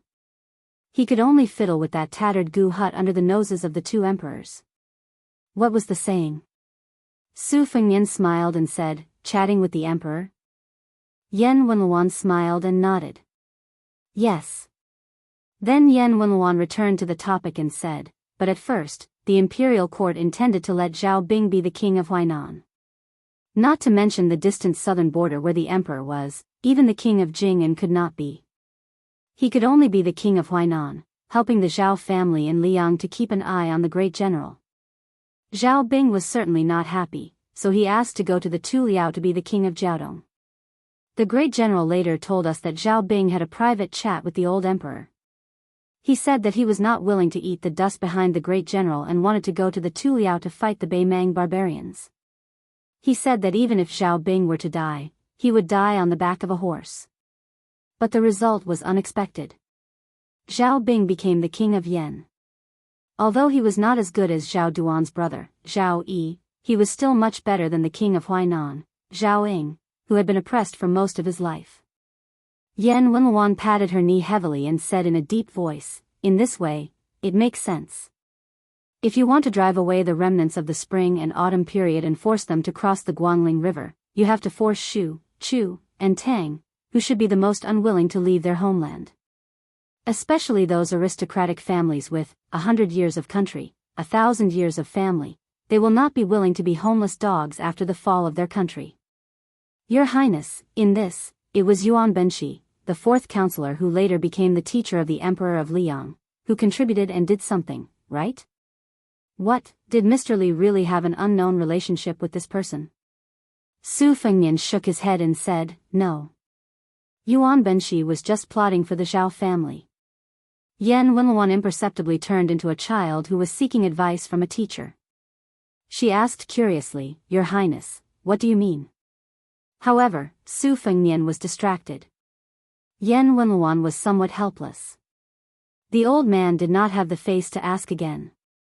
Moreover, even if Su Fengnian did not say anything, she, Yan Wenluan, could not think for herself. Then, the old man seriously pondered for a moment and suddenly said loudly, after rushing for so long, just drinking tea is boring. It's not enough. Your Highness, would you like some wine? Su Fengnian smiled and got up to get the wine. When he returned to the study with 2 pots of green ant wine, Yan Wenluan could not wait to open a pot and drank 3 mouthfuls in succession before stopping. She wiped her mouth and said with a smile, Your Highness said that Yuan Benshi was plotting for the Emperor of Zhao family. Does it mean that Yuan Benshi was not at ease with those deep-rooted maggots in the 8 kingdoms? Since he did not like them, he was afraid that they would cause trouble and delay Zhao Duan from launching the war against Beimang after he ascended the throne. He was worried that these remnants would stab him in the back, so he simply drove them out. This is the same logic as the scholars of Liang having to be officials in foreign lands. Yan Wenluan, who had finally thought of this step, began to doubt herself very quickly. She had no choice but to ask again, but Yuan Benshi was willing to let so many so-called noble clans go to Beimang in one go? Chapter 1405. At this point, Yan Wenluan suddenly woke up. His eyes suddenly became cold, and his tone also became somewhat indifferent. He stared fixedly at Su Fengnian. Since the first year of Yonghui, Liang has issued a heavy law. 10 caddies of ironware, 1 craftsman. Once someone enters Beimang, the local officials must migrate for 3,000 li. For so many years, many people on the borders took risks out of desperation, and because of this, they became rich. Afterwards, there were few investigations. But in our northern Liang, in the past 20 years, under Mr. Li's orders, We have killed more than 10 surplus generals and lieutenants with real power. Yan Wenluan clenched the big white bowl on the edge of the table that was filled with hot tea and strong wine. He narrowed his eyes and said gloomily, "Since Wang Ye told me about this Bei Meng fleeing to the north, naturally there must be a deep meaning. Even if you beat me to death, I don't believe that Mr. Li and that Nailan Yusi wanted to greatly increase Bei Meng's strength. That's why Bei Meng gained the southern dynasty for no reason, as well as the nearly 1 million Chuanxiu adherents who constantly talk about the Central Plains as the new era. But if Wang Ye can't give me an explanation today, then I will boldly demand an explanation from Wang Ye on behalf of the dead soldiers of Crouching Bao and Wanha cities, as well as all the Beiliang frontier army soldiers who died in battle." Su Fengnian wasn't in a hurry to explain anything. Instead, he dipped his finger in the wine and bent over to point at the north and south ends of the table. "To accomplish this, we must first form a situation where we close the door and beat the dog. Zhao Bing, who threatened to kill all the young and strong men of southern Tang, is doing the dirty work of raiding the base. In fact, he did kill tens of thousands of southern Tang surrendered soldiers as soon as he arrived at Nanjiang. Among these people, only a few thousand truly had the intention to rebel. Most of the others died unjustly. Someone has done the raiding, but someone has to close the door. Su Shao is doing this. It's just that back then, he led the army to Nanjiang and moved exceptionally slowly. Yuan Benshi, who felt that he was tricked by my master and Nailan Yusi, was trying to mend the pen after the sheep is lost. Like you, Yuan Benshi hoped that those influential families would die under the tree, so that they wouldn't affect his primary task of assisting Zhao Dun in the war against Bei Meng. However, Yuan Benshi also didn't want Su Shao to rush north in the latter half of the year and actually go straight to his archenemy Bei Meng. His original intention was for Su Zhao's army to speed up and block the northwest gate before that, so that this flock of cattle and sheep to be slaughtered could be driven back to the capital region and stay with the flood of northern Tang's army. Therefore, the imperial court ordered Gu Jintang's trusted general, Kai Nan, to rush west. However, at that time, neither Su Shao nor the Ji province's Han family stopped him for their own reasons. As a result, Kai Nan, who didn't have many cavalry troops at that time, didn't succeed. After that, Li Yang didn't dare to do anything to Su Shao, but you, the Han family, can't take care of him? Therefore, the imperial court quickly executed the entire Han family. Back then, a fish escaped the net and became a loyal martyr. It was just a matter of an imperial edict. Back then, Zhang Julu presided over this matter because he truly wanted to exterminate the Han family. However, to say that he was influenced by his master and killed people out of personal grudges is to underestimate him. After Su Fengnian raised the wine pot, he didn't drink. The reason why Yuan Benshi didn't pursue this matter is very simple. After several major battles, Li Yang lost one battle after another, and the Zhao family's elite suffered heavy losses. Then, he suddenly discovered that Bei Meng was busy digesting the southern court and wanted to finish it off in one fell swoop in a few years. This allowed the Liang imperial court, which was under Zhao Dun's rule, to take a breather and work hard bit by bit. In addition, Yuan Benshi didn't think that in the future, Li Yang would lose to Bei Meng in a competition of national strength. Hong Jia's northward journey gradually became a rotten debt that no one cared about. The Liang imperial court didn't dare to make a sound because this was the only reverse scale that Zhao Dun, who was known for his open-mindedness and magnanimity, couldn't touch. Yan Wenluan, who was about to throw her bowl and fall out with him, frowned and asked, "So you're saying that the northward journey was a burden to Bei Meng?" Yan Wenluan quickly shook her head and said, "No." Although the remnants of the spring and autumn period did weaken Bei Meng's martial spirit to a certain extent, to that old woman, accepting these people had far more advantages than disadvantages. Now that they were attacking Gourd Mouth in Yuzhou and Huda City in Liangzhou, this point was already proven. Their method of attacking cities was no different from that of the Central Plains. Taking Gourd Mouth as an example, that vanguard general Zhong Tan even had the leisure to train his troops when he attacked Crouching Bao City and Wanha City. On the surface, he only attacked one side of the city with the Crouching Bao City. On the surface, it looked no different from children playing house. But soon, when he attacked Wanha City, he began to try to encircle 3 and block 1. Even after he broke through the city, he was so cruel to both the enemy and himself that he intentionally fought in the alleys to enter the city. Now that they were attacking Xiaoguang City, the Beimang infantrymen were becoming more and more skilled, and the number of casualties on the local battlefield had sharply decreased. They were already so careful in attacking Beiliang. In the future, if Beimang really had the opportunity to attack those cities in the Central Plains, who else could defend those cities other than Western Shu and the two Liao provinces? The army of King Zhaobing of Yan? If the northern barbarians attacked all the way to Nanjiang, would there still be any meaning? Even if we don't talk about the battlefield, that Taiping order had already prepared a plan for how to quickly fill in a large number of skilled civil officials after Beiliang was taken. This would stabilize the rear defense and allow Beimang's cavalry to advance south without any worries. If this were 20 years ago, even if Beimang dared to think about it, it would never have been able to do it. Su Fengnian smiled and asked, "Old General, have you ever wondered why Su Shao and Li Yishan didn't oppose me going to Beimang at all, and instead supported me?" Yan Wenluan's expression was still gloomy, but there was no longer any trace of the murderous intent from before. She gently shook her head. Su Fengnian looked out the window at the sky that was beginning to brighten. He slowly put down the wine pot and said softly, "Old General, wait patiently. Back then, when I went to Beimang alone, it was only to pass on a message to some people. It was very risky, wasn't it? But if I didn't take such a risk, how could I make others willingly take an even greater risk? As for who in Beimang didn't forget their original intentions back then, I don't know, but there are definitely many of them. If I didn't know, that old woman in Beimang and the Taiping order wouldn't be able to guess." Yan Wenluan was dumbstruck. Su Fengnian stood up and lowered his head to look at the table where the wine stains had long since disappeared. "Perhaps you'll ask, can those scholars be trusted?" Su Fengnian laughed to himself. "A few years ago, whoever dared to nod their head, I just took it as a joke.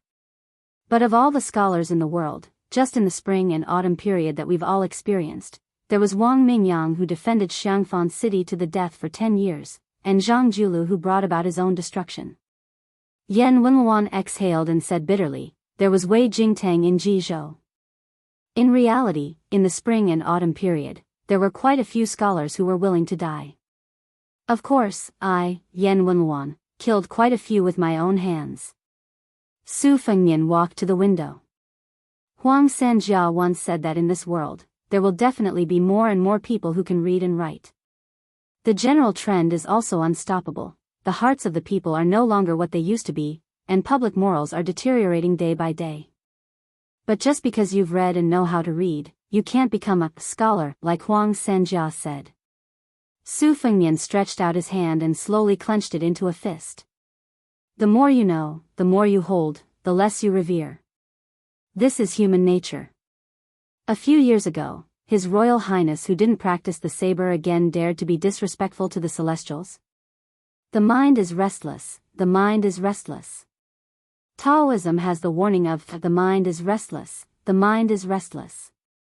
Buddhism also has the saying, control the mind is restless. But the specific methods are too vague and vague. Reading and writing have always been a luxury for the common people, and they can't do it. Confucianism is very simple and clear. One word, propriety. Propriety is a framework, but it's actually more like a cage. The common people don't understand, but it doesn't matter. We set down very detailed rules, and you just have to follow. I think that one of the important reasons why Confucianism was able to stand out among the 100 schools of thought and eventually suppress the other schools is because of this. Of course, everyone likes to be free and unrestrained. Freedom is their nature. Under this kind of almost irreconcilable conflict, Confucianism and Moism had a huge disagreement. The Confucian sage had long since proposed that human nature is good. Later generations of sages constantly used various methods to subtly influence people. For example, when a child picked up a book, he had to memorize it, or else he would be beaten 300 times. In the end, this was the result of education. But what's interesting is that the Taoist sage came out to interrupt. He said that the sage abandoned wisdom, and the common people benefited 100 times. Abandoned benevolence, and the common people returned to filial piety. Who is right and who is wrong? Perhaps there is no right or wrong. Huang Sanjia destroyed the spring and autumn period. What he did was only to give the people of the world an opportunity to have a choice called freedom earlier. And Zhang Julu, a scholar who had been a tailor for Li Yang for a full 20 years, used his own death to sow a framework in advance for this freedom of the later generations that he had behind the back of the Zhao family. Perhaps Zhang Julu's efforts were futile and meaningless, but since he could think of it and do it, then he would do it. This is Zhang Julu. I, Su Fengnian, can't do it. You, Yan Wenluan, can't do it. Those famous ministers of Spring of Eternal Hui can't do it. Even Tantanon and Qi Yanglong can't do it. In fact, other than him, no one can do it. Perhaps Huang Sanjia, who had no other choice but to scourge the people of the world with his 3-inch tongue, didn't say to us, "Know me, sin me." Only the spring and autumn period. The former Grand Secretary Zhang Julu, who didn't have a single will or last words, should have smiled and left behind a sentence for the later generations who treated him like a fool: "You are not a fish. How can you know the bitterness and happiness of a fish?" Yan Wenluan carried a wine pot and stood beside Su Fengnian. This was his first time listening to Su Fengnian's long-winded speech. When this young man was killing people in Lingzhou and Yuzhou, he wasn't this long-winded. But Yan Wenluan wasn't annoyed at all. Yan Wenluan put one hand behind his back and poured wine into his mouth with the other. After drinking it all, he shook the wine pot and asked, "Then what about Mr. Li?" When Yan Wenluan turned his head, he saw the young man smile and point his finger to the north. Su Fengnian's face had a charm that a crude martial artist like Yan Wenluan was destined not to have. Chapter 1406. Don't people say that my master is vicious and merciless, and that he likes to exterminate people? Hong Jia went north because he exterminated the potential scholars in the Central Plains, and then he went to Biyao. Those 100,000 refugees were just a small part of his plan. Next, it's probably Biyao. Yan Wenluan sighed, then laughed heartily. "Your Highness, the knot in my heart is gone. It's funny. When I first came to Yanji County, I wanted to be thick-skinned and flatter you. You and Yu Wandao fought beautifully in those battles outside the gourd. The establishment of no retreat camp boosted the morale of the entire Yuzhou. I didn't expect things to change. Just now, I almost wanted to flip the table and beat you up. Of course, the end result would be me being casually beaten up by you. Although your Highness didn't make it clear, I, Yan Wenluan, believe in the great general and Sir Li. After confirming this, I also understand why Sir Li didn't look favorably on Chen Jibao from the beginning. With Hong Jia going north and leaving Biyao to him, after the battle with Biyao, there will definitely be another unjust war in the eyes of scholars in the future." Su Fengnian didn't say anything. He looked somewhat tired. Yan Wenluan hesitated, but still said, "Your Highness, there's something I can't say. It's uncomfortable to keep it in my stomach." Although Chen Jibao left Biyao, I, Yan Wenluan, can guarantee that after staying in Biyao for so many years, he has never rebelled. He's definitely dissatisfied with you, but he definitely doesn't have any malicious intent to kill. I believe that he's just waiting. If after the great general leaves, Su Fengnian can't support Biyao, then he'll come out and let Biyao take the surname Chen. As for what the world will take in the end, whether it's Murong, Zhao, or Chen, it'll depend on Chen Jibao's ability. Su Fengnian smiled. "I know." Yan Wenluan asked softly, "Really?" Su Fengnian turned his head. "Then I don't know." Yan Wenluan laughed heartily. "Looks like you really do know."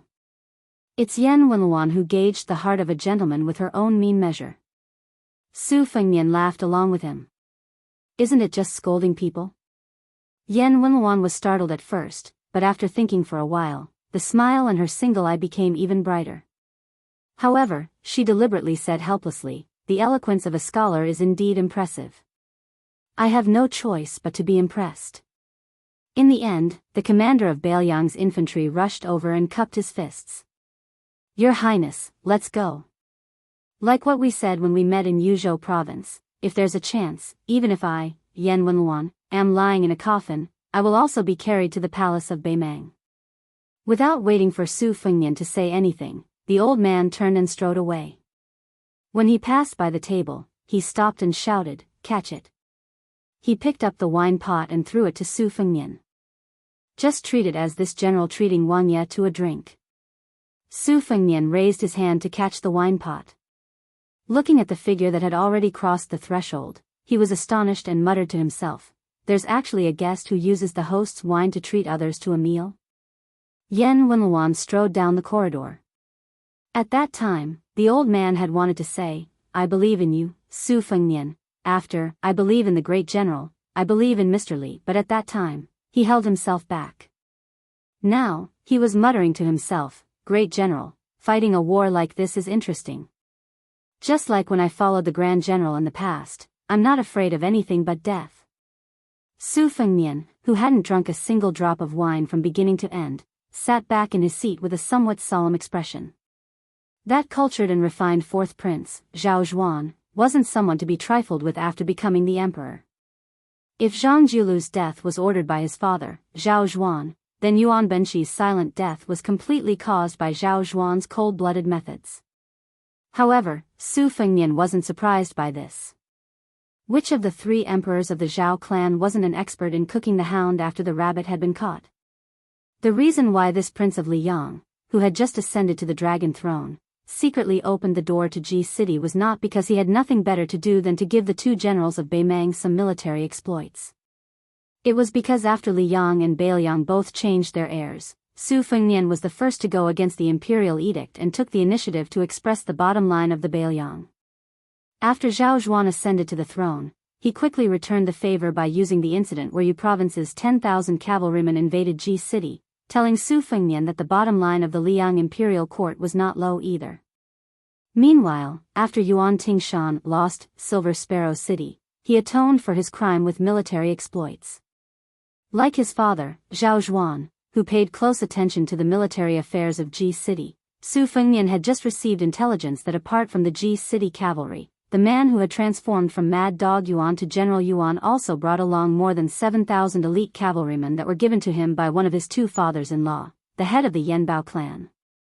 They waited patiently for the opportunity to strike, and defeated the 8,000 cavalrymen of Beimang, Great Ru Shiwei and Wang Jingchong.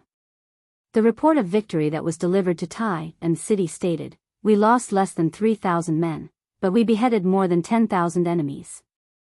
Naturally, Su Fengnian knew very well that the 2,000 cavalrymen of Yanbao Li family that had been accumulated by generations of Yanbao Li family was definitely not included in the 3,000 casualties. However, after this battle, Zhao Zhuan, who had just ascended to the throne, would surely be pleased. The Ministry of War in the capital city, which was already badly battered by Guangling Dao, would also be happy. The morale of the two Liao soldiers on the eastern front would also be boosted. In fact, if it weren't for Su Fengnian being the biggest target in the world, even if Yuan Tingshan had achieved several times more military exploits, he would only attract mockery and suspicion. Su Fengnian sneered, "Compared to me, who is widely acknowledged to be the Beiliang son of His Royal Highness, you, Yuan Tingshan, have quite a good life." What truly gave Su Fengnian a headache wasn't Yuan Tingshan and Jizhou, but two other matters. In reality, Zhao Zhuan had done many things after the beginning of spring. For example, the relocation of the Hanlin Academy and the suggestion of a small minister from the Ministry of Revenue to rewrite the world's records into the small court he and the central government officials had established. Compared to the former, Beiliang's situation was completely different. The people of Beiliang had temporarily stabilized. Those who should leave and those who could leave had already left. They were mainly concentrated in the Beiliang circuit in Lingzhou, so there wasn't much of an impact. If the records were changed at this time, it would be the same as opening a big hole. Even though Beiliang's military households were the majority, it involved the people at the bottom of the hierarchy. If they could leave, who would be willing to wait for death within Beiliang's borders? Su Fengnian closed his eyes. The Minister of Revenue, Yuan Gua, who was the most talkative on this matter, kept his mouth shut. His silence was already a very clear stance. Unfortunately, it wasn't easy for him to make a comeback. He'd only been an earthly court disciple for a few days before he'd probably be banished to the cold palace again. The head of the secretariat, Qianglong, supported it. Tantanon, the minister of the gate, opposed it. Yin Mao Chun, the heavenly official, supported it. However, he said that this matter should be slowed down rather than rushed. TSK, this wording was really meticulous. Not rushed, easy but not suitable. It was really exquisite. The second head of the secretariat, Zhao Yuling, really did sing the opposite of Yin Mao Chun. As expected of someone who didn't have any future in the same year as the imperial examination. He became an ally, and the promising became a political enemy. If this wasn't an urgent matter, then there was a small matter that was hidden among all the other important matters. It was the real unexpected surprise and urgent matter for the entire Biyao circuit. The unexpected surprise was another hidden move of Zhang Julu's after his disciple, Wei Jingtang. If it weren't for the cheating case of the Liang transport that was deliberately downplayed by the imperial court, Su Fengnian wouldn't have been able to follow the vine to the melon and figure out Zhang Julu's intentions. It turned out that for all these years, Zhang Julu and Tantanon had been keeping an eye on the transport, especially on the matter of the cooling grain. They seemed to be creating difficulties in every possible way, but they actually secretly had people privately store grain. The granaries in the gray area were all along the Guangling River, further northwest of Xiangfan City. Su Fengnian dared to say that Zhang Julu was waiting. He was waiting for Biyao to really be willing to fight to the death with the Beimang army, then these grain that originally belonged to Biyao would be smoothly delivered into Biao's territory. If Biyao was hiding its strength, Su Shao and Su Fengnian had the intention to preserve their strength and set up a separatist regime. In that case, these grain provisions would be impossible to obtain. Zhang Julu had once decided to reform the transport, the Su officials, and the Guangling floods. In the end, they all died without a result. It might have been because of this kind of selfish motives that he had to cut them off. How difficult and complicated it was to govern a country. Just the matter of secretly storing grain involved a series of cumbersome appointments for the officials in charge of the transport of grain. It also involved the relatives of the emperor who lay on the lifeline of the country and the merit of the founding of the country. In the game of interests with these vermin and rats, Zhang Julu not only had to ensure that the blood of the country flowed without hindrance, but he also had to ensure that after Biyao really did fight to the death with Beimang, the court or his current Grand Secretary Zhang Julu could also show some sincerity. More importantly, he had to maintain a balance between the emperor and the nobles. Now, Zhao Zhuan had personally turned this unexpected surprise into an urgent matter. The transport officials that Zhang Julu had arranged for were all wiped out. Their official ranks were not high, and the nobles did not care about these unimportant officials who were not their lackeys. Perhaps without these people, they would gain even more in the future. Furthermore, the emperor's iron fist and determination to deal with corruption received praise from the court. After this turmoil, who would dare to go against the imperial court? In the future, it would only be more difficult for Biyao to obtain grain. Su Fengnian bent his fingers and knocked on the table again and again. Chapter 1407. With less than 2 million households in Biyao, there were less than 10 million people, but they had to feed an entire 300,000 border soldiers. If it wasn't for the support of Lingzhou, known as the Northwestern Little Guangling, Biyao, which had been stretched for more than 20 years, would have snapped a long time ago, let alone shoot arrows. How was Li Gongda able to become the head of the civil officials, Biao's administrator? Was it because he only knew how to sing praises to Su Shao and only knew how to curry favor with him? Of course not.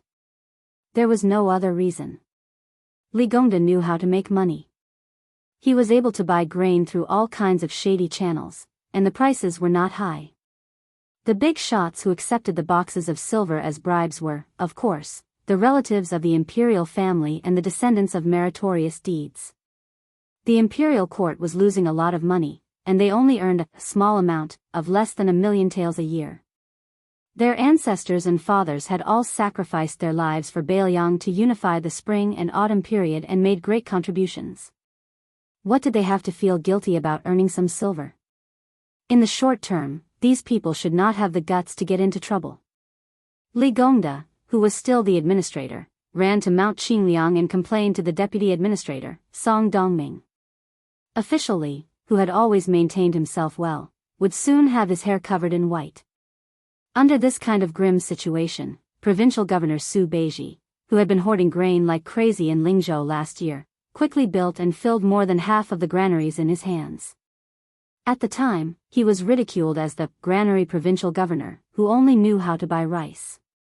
In one fell swoop, he became the entire Beiliang border army's savior. If it wasn't for Su Beiji, Su Fengnian would also pay attention to the granaries, but it was impossible for him to be as bold and decisive as Su Beiji to use the power of an entire province to hoard grain. Su Beiji was in charge of buying grain in Lingzhou, and it could be said that he was unscrupulous. Not only did he use the connections that Li Gongda had accumulated over the years to buy grain outside of Beiliang at a high price, he also forcefully bought rice from the local tyrants and aristocrats in Lingzhou at a low price. If the people who had surplus grain wanted to sell it to earn the difference, Su Beiji would buy it all. Therefore, if it weren't for Su Beiji's granaries, Su Fengnian wouldn't have openly gone to Beiliang to steal grain from his distant relatives and neighbors. He wouldn't have been kind enough to let people lead troops out of the border to borrow grain. At the very least, he would have given some real money. However, this was not a long-term plan after all. Before long, the entire upper reaches of Guangling River would be cleared of Beiliang. Su Fengnian opened his eyes and muttered, "In the beginning, it was you, Chen Shiliang, who lost the salt, iron, and grain, and was banished to the land of refugees." Su Beiji first became the provincial governor of a province. Then, it was you who contributed greatly in defending Liuzhou, smoothly allowing Beiliang to have more than 100,000 young and strong soldiers. Then, it was Su Beiji who became the provincial governor of the granary. Soon after, it was Su Beiji who proved that he was right. Everyone else in Beiliang who was just watching the play was wrong. I firmly believe that you will definitely make the people of the world sit up and take notice of you. It has been like this from the very beginning. Su Fengnian looked around and stood up to fetch the 2 chest jars that the spies from the Fu Shui chamber had specially prepared. The red datewood wasn't rare, but the 2 boxes' texture respectively displayed the uncanny workmanship of the heavenly maiden scattering flowers, and the boy bowing. This made the 2 red datewood boxes, which were originally worth a few taels of silver, become priceless treasures used by West Chu's imperial court. They had been distributed to the common people after the fall of West Chu. Then, when Hong Jia was on his way to the north, it had wandered into the cold land and did not follow its owner into Beimang. Su Fengnian opened the 2 chest jars. The white chess pieces were the 180 famous snow prints.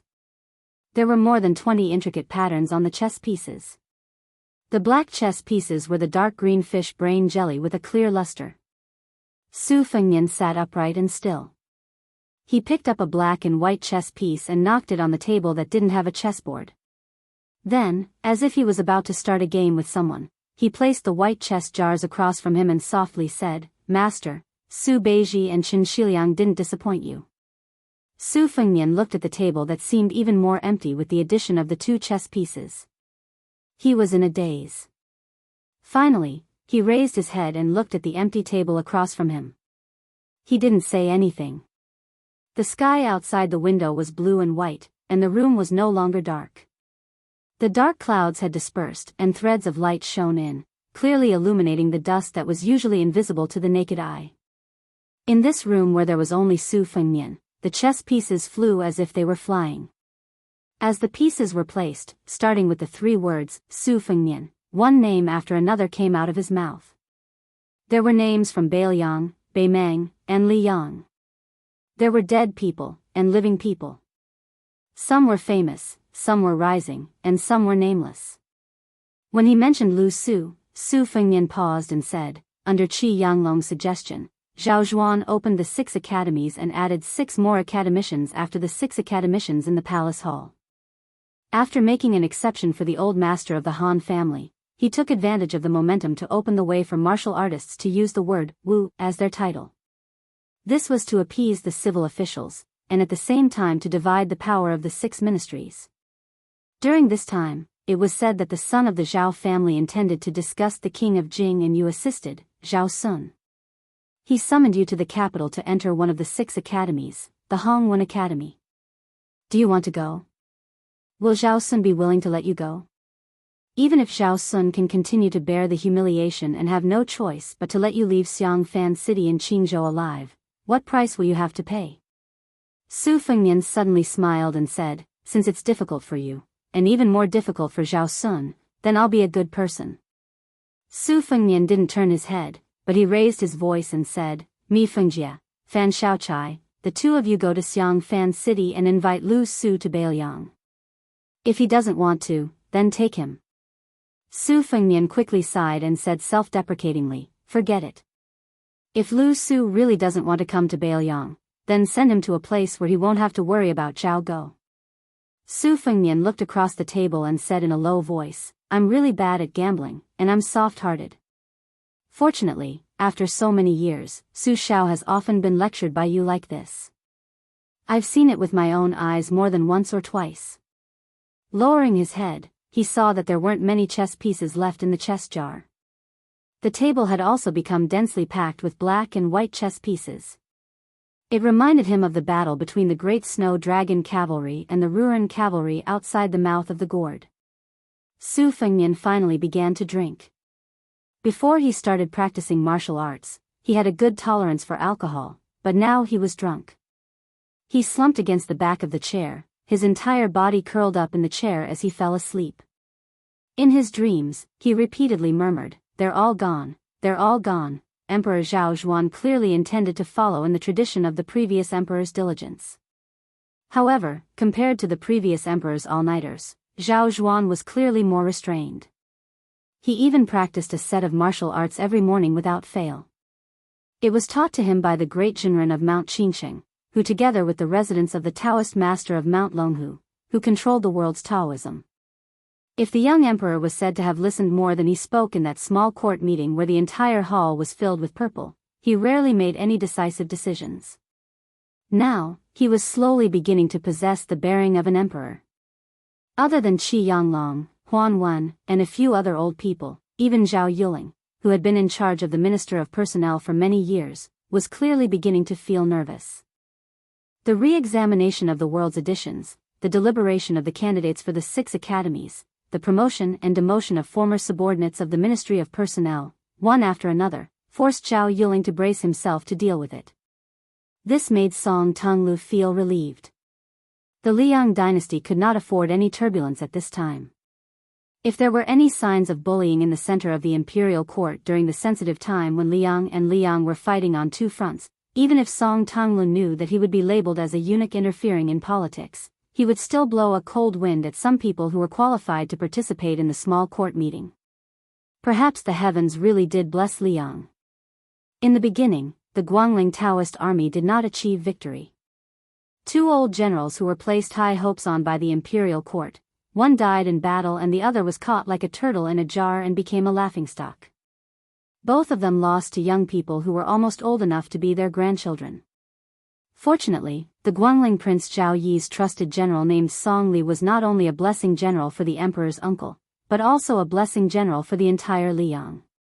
He quickly recovered all the lost land on the eastern front of Guangling, making those remnants of West Chu, who dared to clamor all the way north to the capital, immediately lose their arrogance.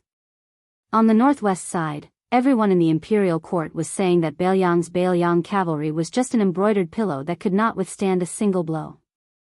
Fortunately, the Jizhou general Yuan Tingshan turned the tide and completely defeated the 2 Beimang cavalry of more than 10,000. In comparison, who in the world did not curse the good-for-nothing Beiliang frontier army and the trembling Su Fengnian who was always hiding somewhere?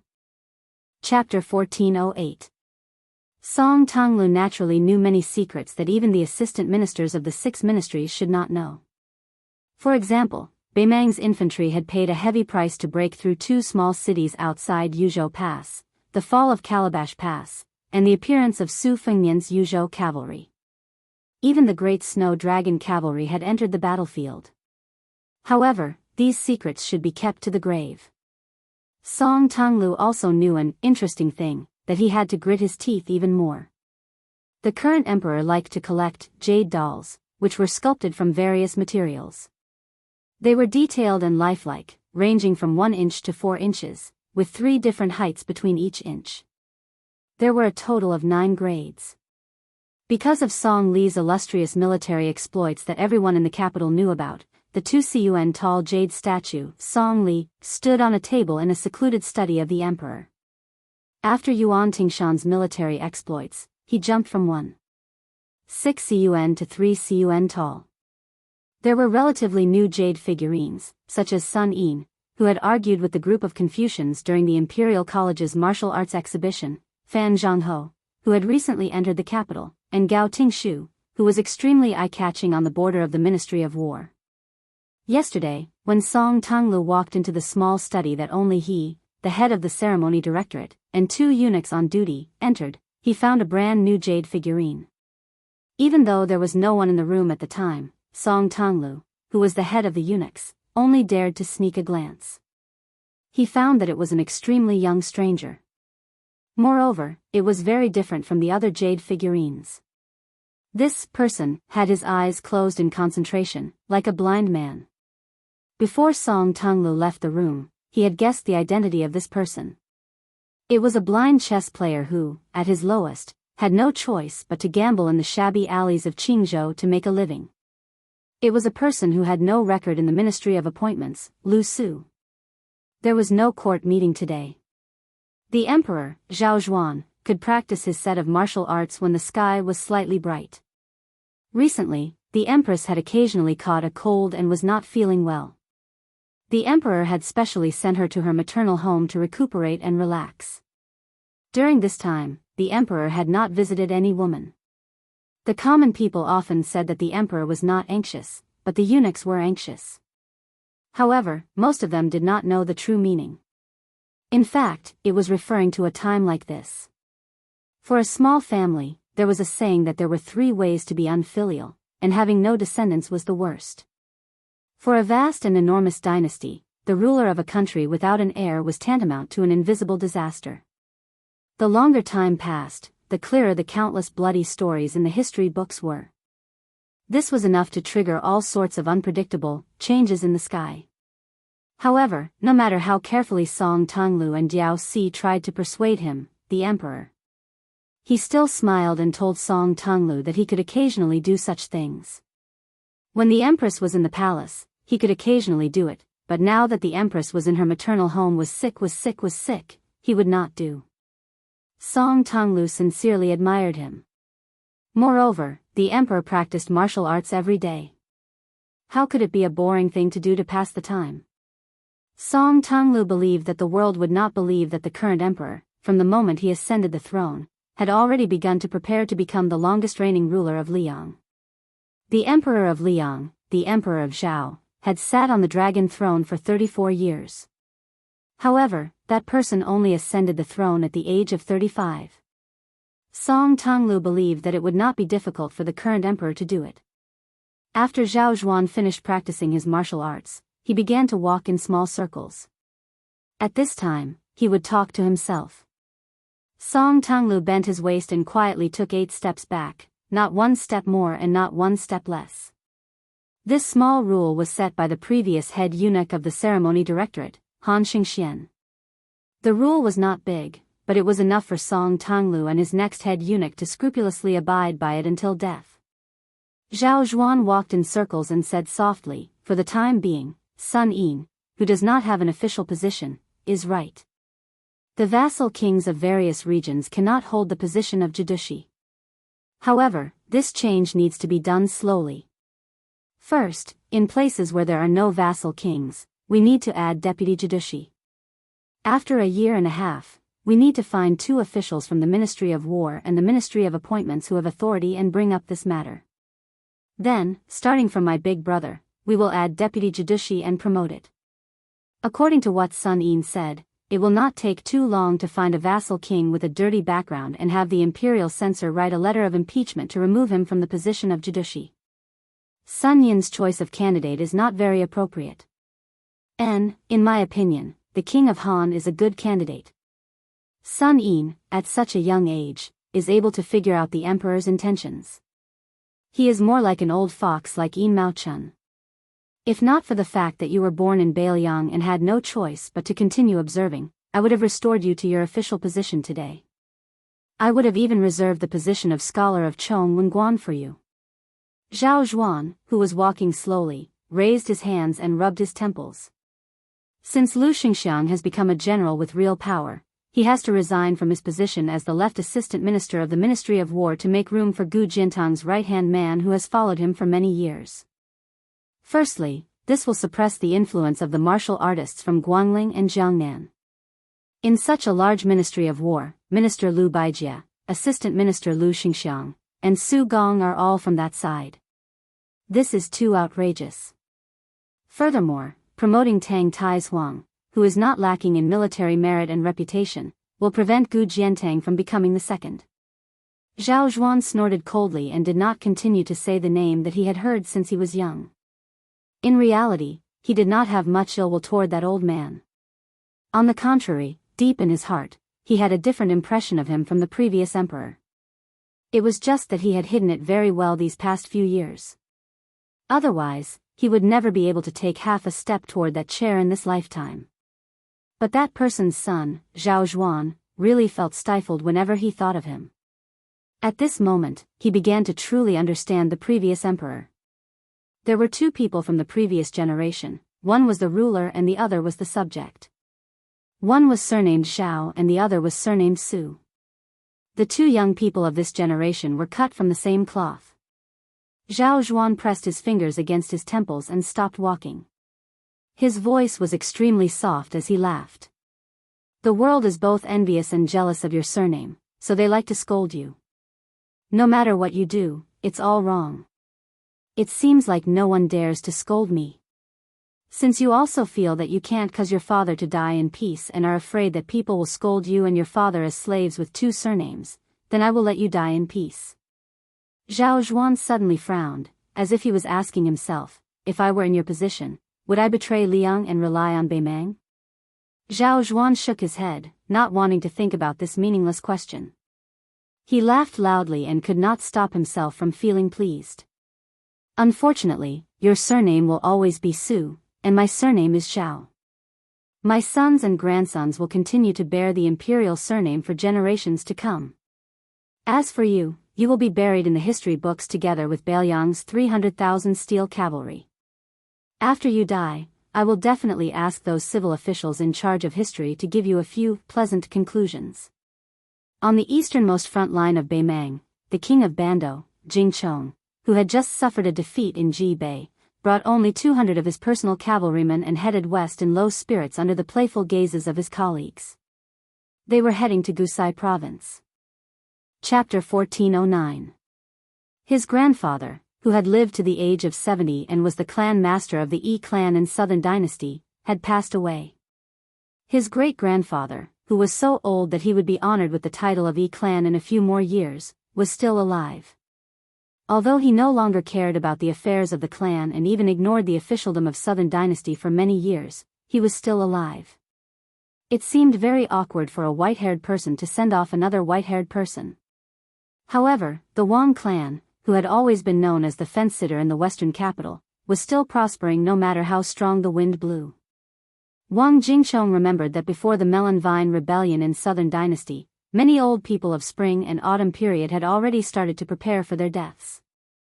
Wang Jingchong's great-grandfather was not the first old man who wanted to be buried in his hometown in the Central Plains, and he was not the first old man who wanted to be buried in Southern Dynasty to show his goodwill to Norland. His great-grandfather was always in a slow and steady manner when doing things. If one were to put it bluntly, he was following the trend and was a utilitarian. However, Wang Jingchong knew that if it weren't for his great-grandfather's slowness in many matters and his trustworthiness in times of crisis, the Wang family would have been wiped out by a random storm, let alone climbing all the way from a D-class noble family to a second-class noble family. Wang Jingchong had a feeling that the successor of the clan master was not someone else, but him. As for why he and the other Jew both suffered heavy losses in Jibei, it was not because Wang Jingchong and the other man were really careless and slack. It was also not because their subordinates were weak, and it was also not because Yuan Tingshan's choice of timing and location was too wonderful, as Liang dynasty thought. The truth was that the imperial decree of peace had sent a message to both of them. In the Battle of Ji Bay, they could only lose, not win, and they could only suffer a small loss. While Wang Jingchong was riding his horse, he smiled. Whether it was Yuan Tingshan or Gu Jiantang, just you wait, Liang dynasty. In the old palace of Dechu. He was no longer the man in a green robe who had been waiting for the imperial decree for many years.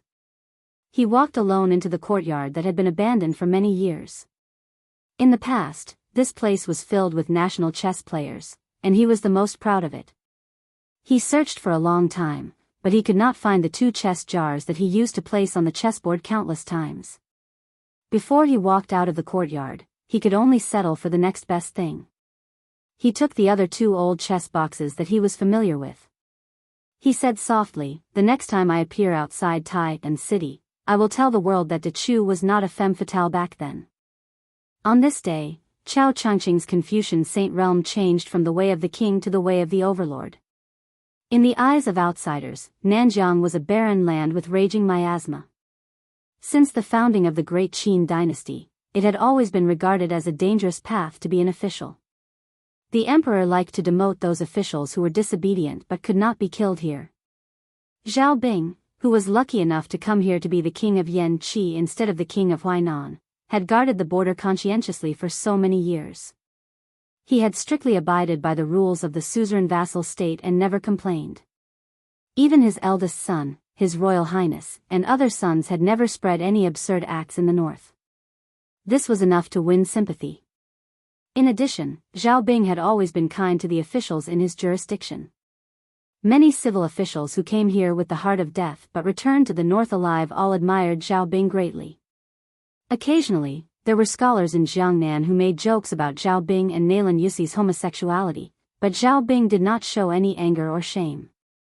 If it were not for the disappointment of His Royal Highness Zhao Zhu, who had a good reputation, perhaps more people would be close to Nanjiang. After all, they had high expectations for Zhao Zhu. After all, this young man who joined the army liked to go to the barbarian tribes to kill people. Compared with the heroic death of the king of Huainan Zhao Ying, it paled in comparison. Not to mention, there was also the rescue of the king of Jing'an, Zhao Sun, from thousands of miles away, which almost wiped out the whole army. Nailan Yusi had always been an existence that made people see flowers in the fog. Some people described him as a character that should only appear in novels. It was rumored that he was more beautiful than a married woman. He used his beauty and military strategy to enchant the king of Yan Qi, Zhao Bing.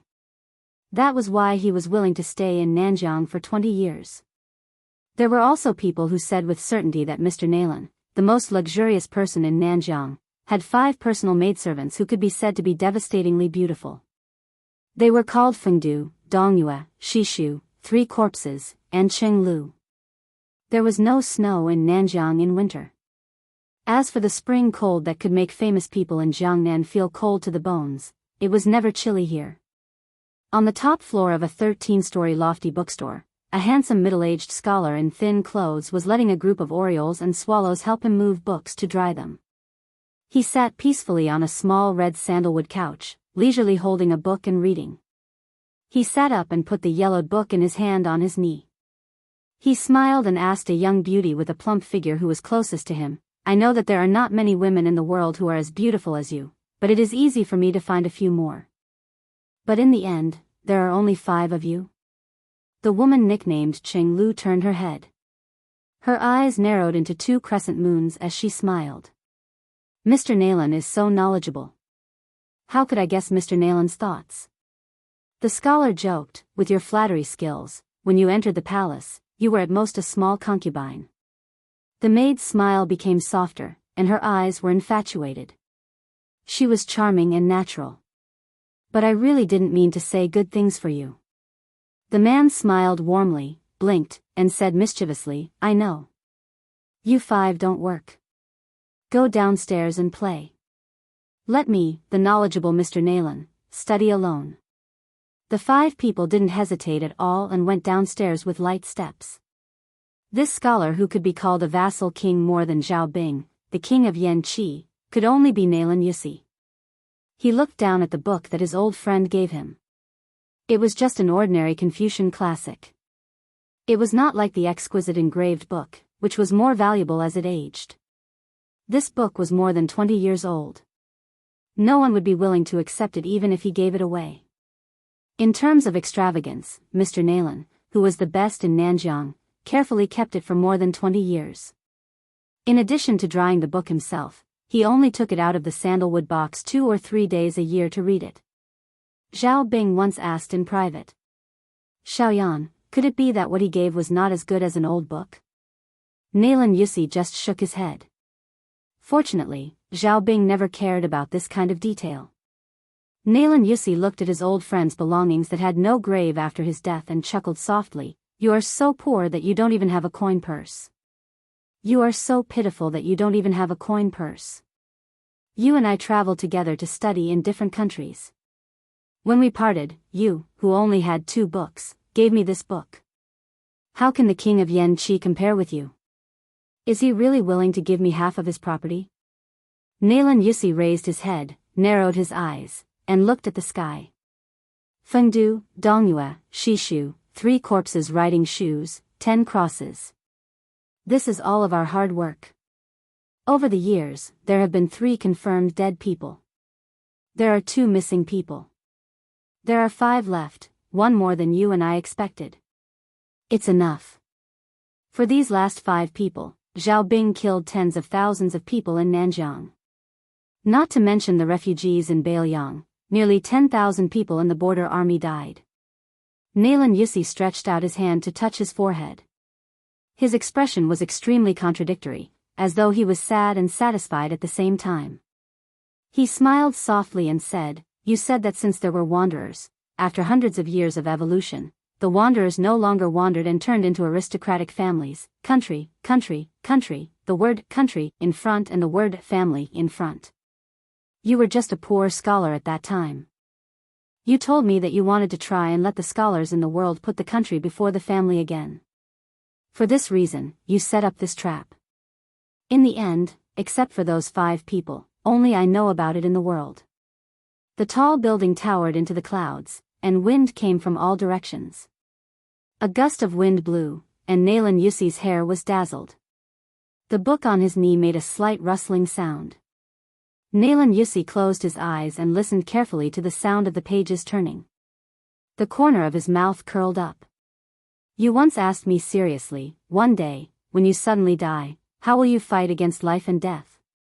I once answered, life and death is a small matter, but a close friend is a big matter.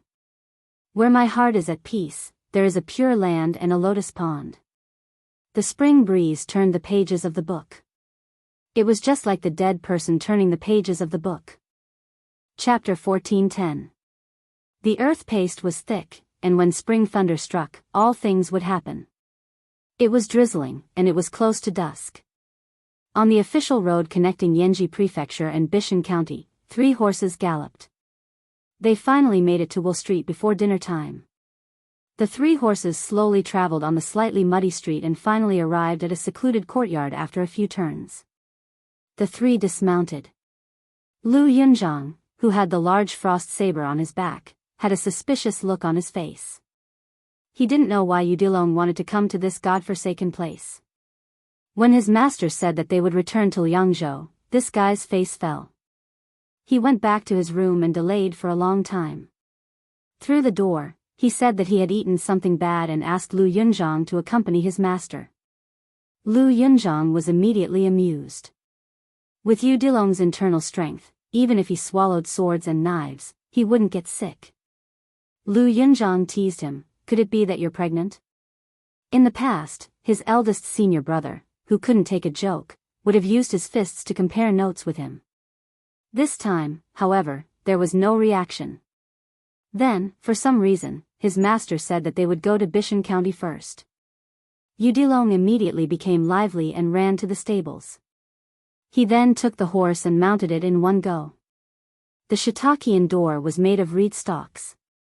If Lu Yunzhang casually pushed it, it would open. However, after Udilong tied the horse with familiarity, he solemnly straightened his clothes at the door and patted the rain stains on his shoulder. Only then did he seriously knock on the door. Soon, Lu Yunzhang saw the door slowly open. A woman in plain clothes walked out. Lu Yunzhang whispered, Yudilong, is that your mother? Yudilong was annoyed and subconsciously blurted out, it's your mother. He probably felt that if Auntie Pei became Lu Yunzhang's mother, then Lu Yunzhang's ancestors would be too proud. How was this scolding? It was clearly praising him.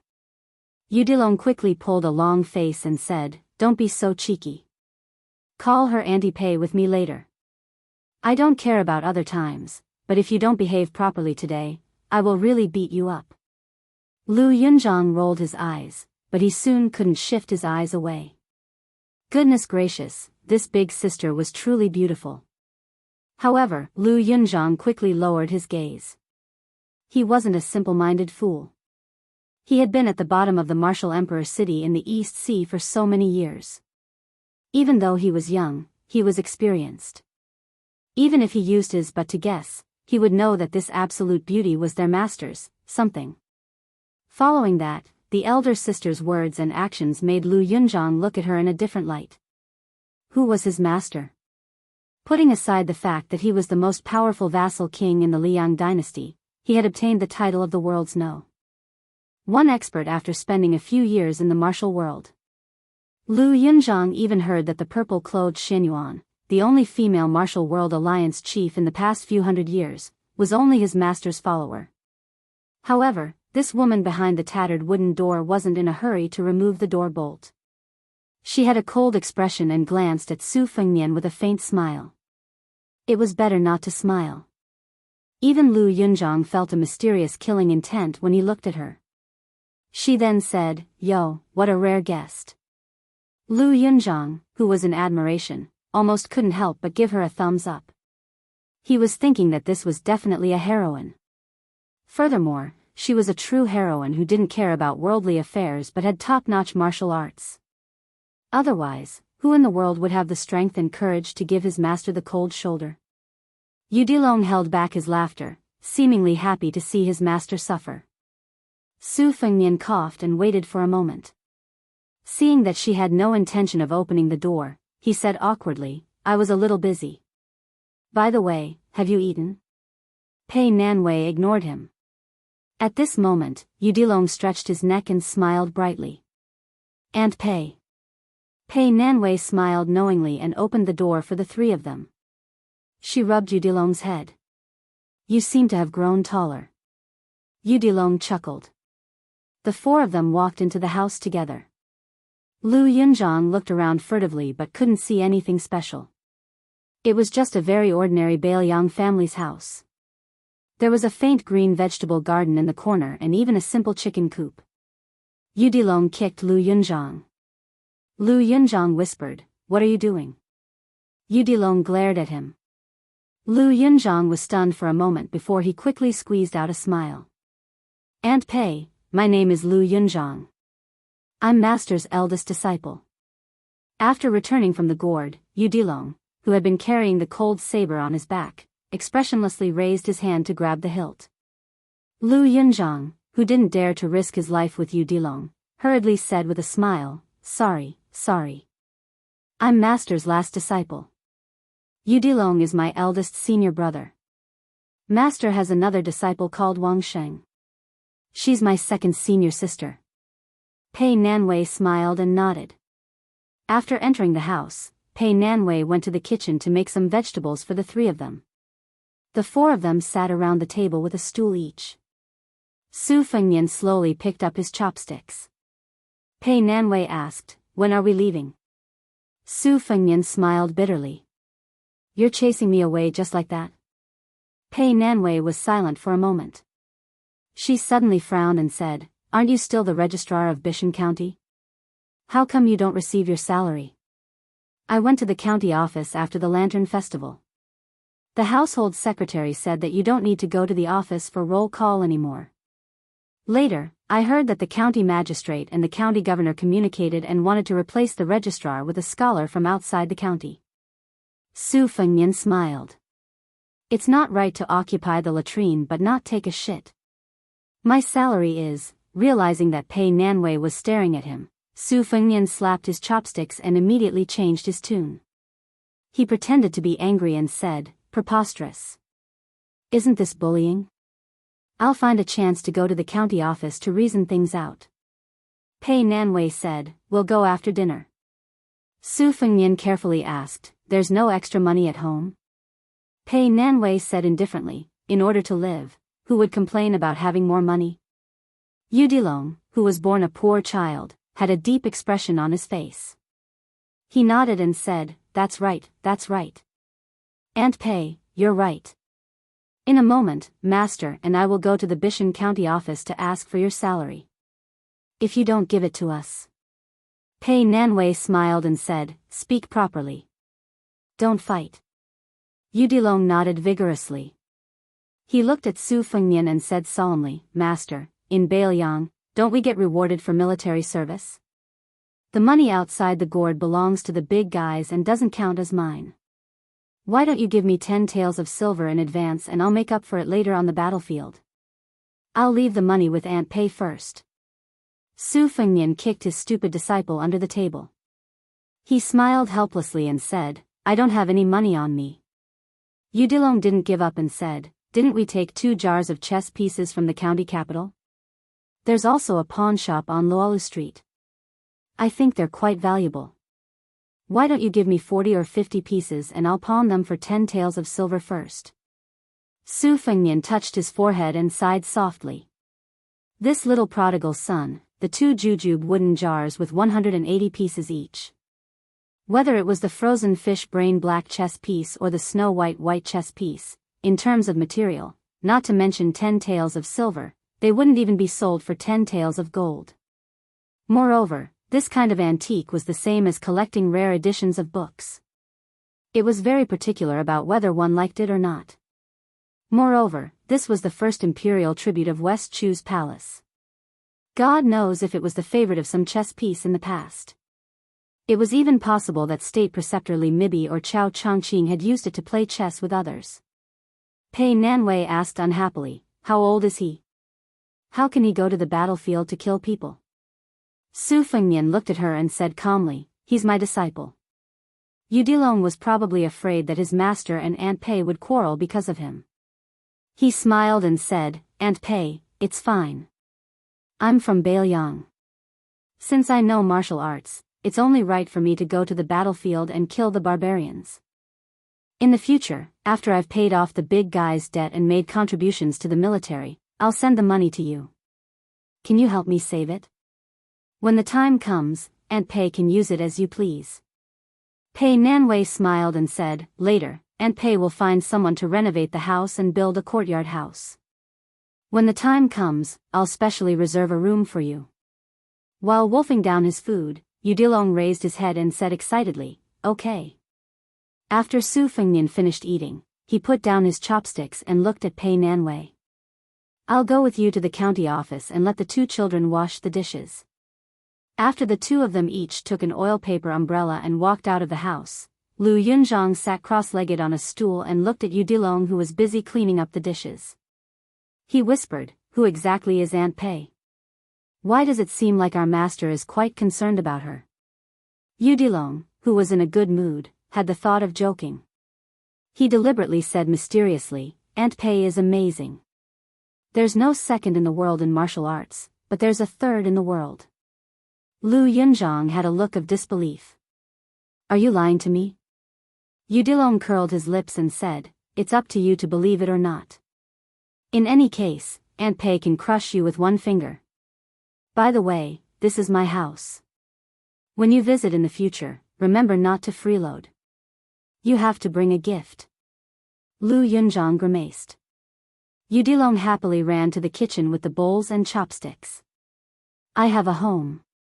Su Fengnian and Pei Nanwei walked in the alley and sighed. "Thank you," Pei Nanwei said indifferently, "because of that child, Yudilong? There's no need. I like this child to begin with. As for that Lu Yunzhang, he exudes a vicious aura. I don't like him." Su Fengnian shook his head and said, "You're wrong. If I were to ignore him, Lu Yunzhang would only be a formidable person in the pugilistic world at best. He would only be a martial arts alliance leader. However, if Yu Dilong isn't restrained, or if he doesn't have anything to worry about, he will be very terrifying. This child might have a chance of becoming the next Wang Xianji.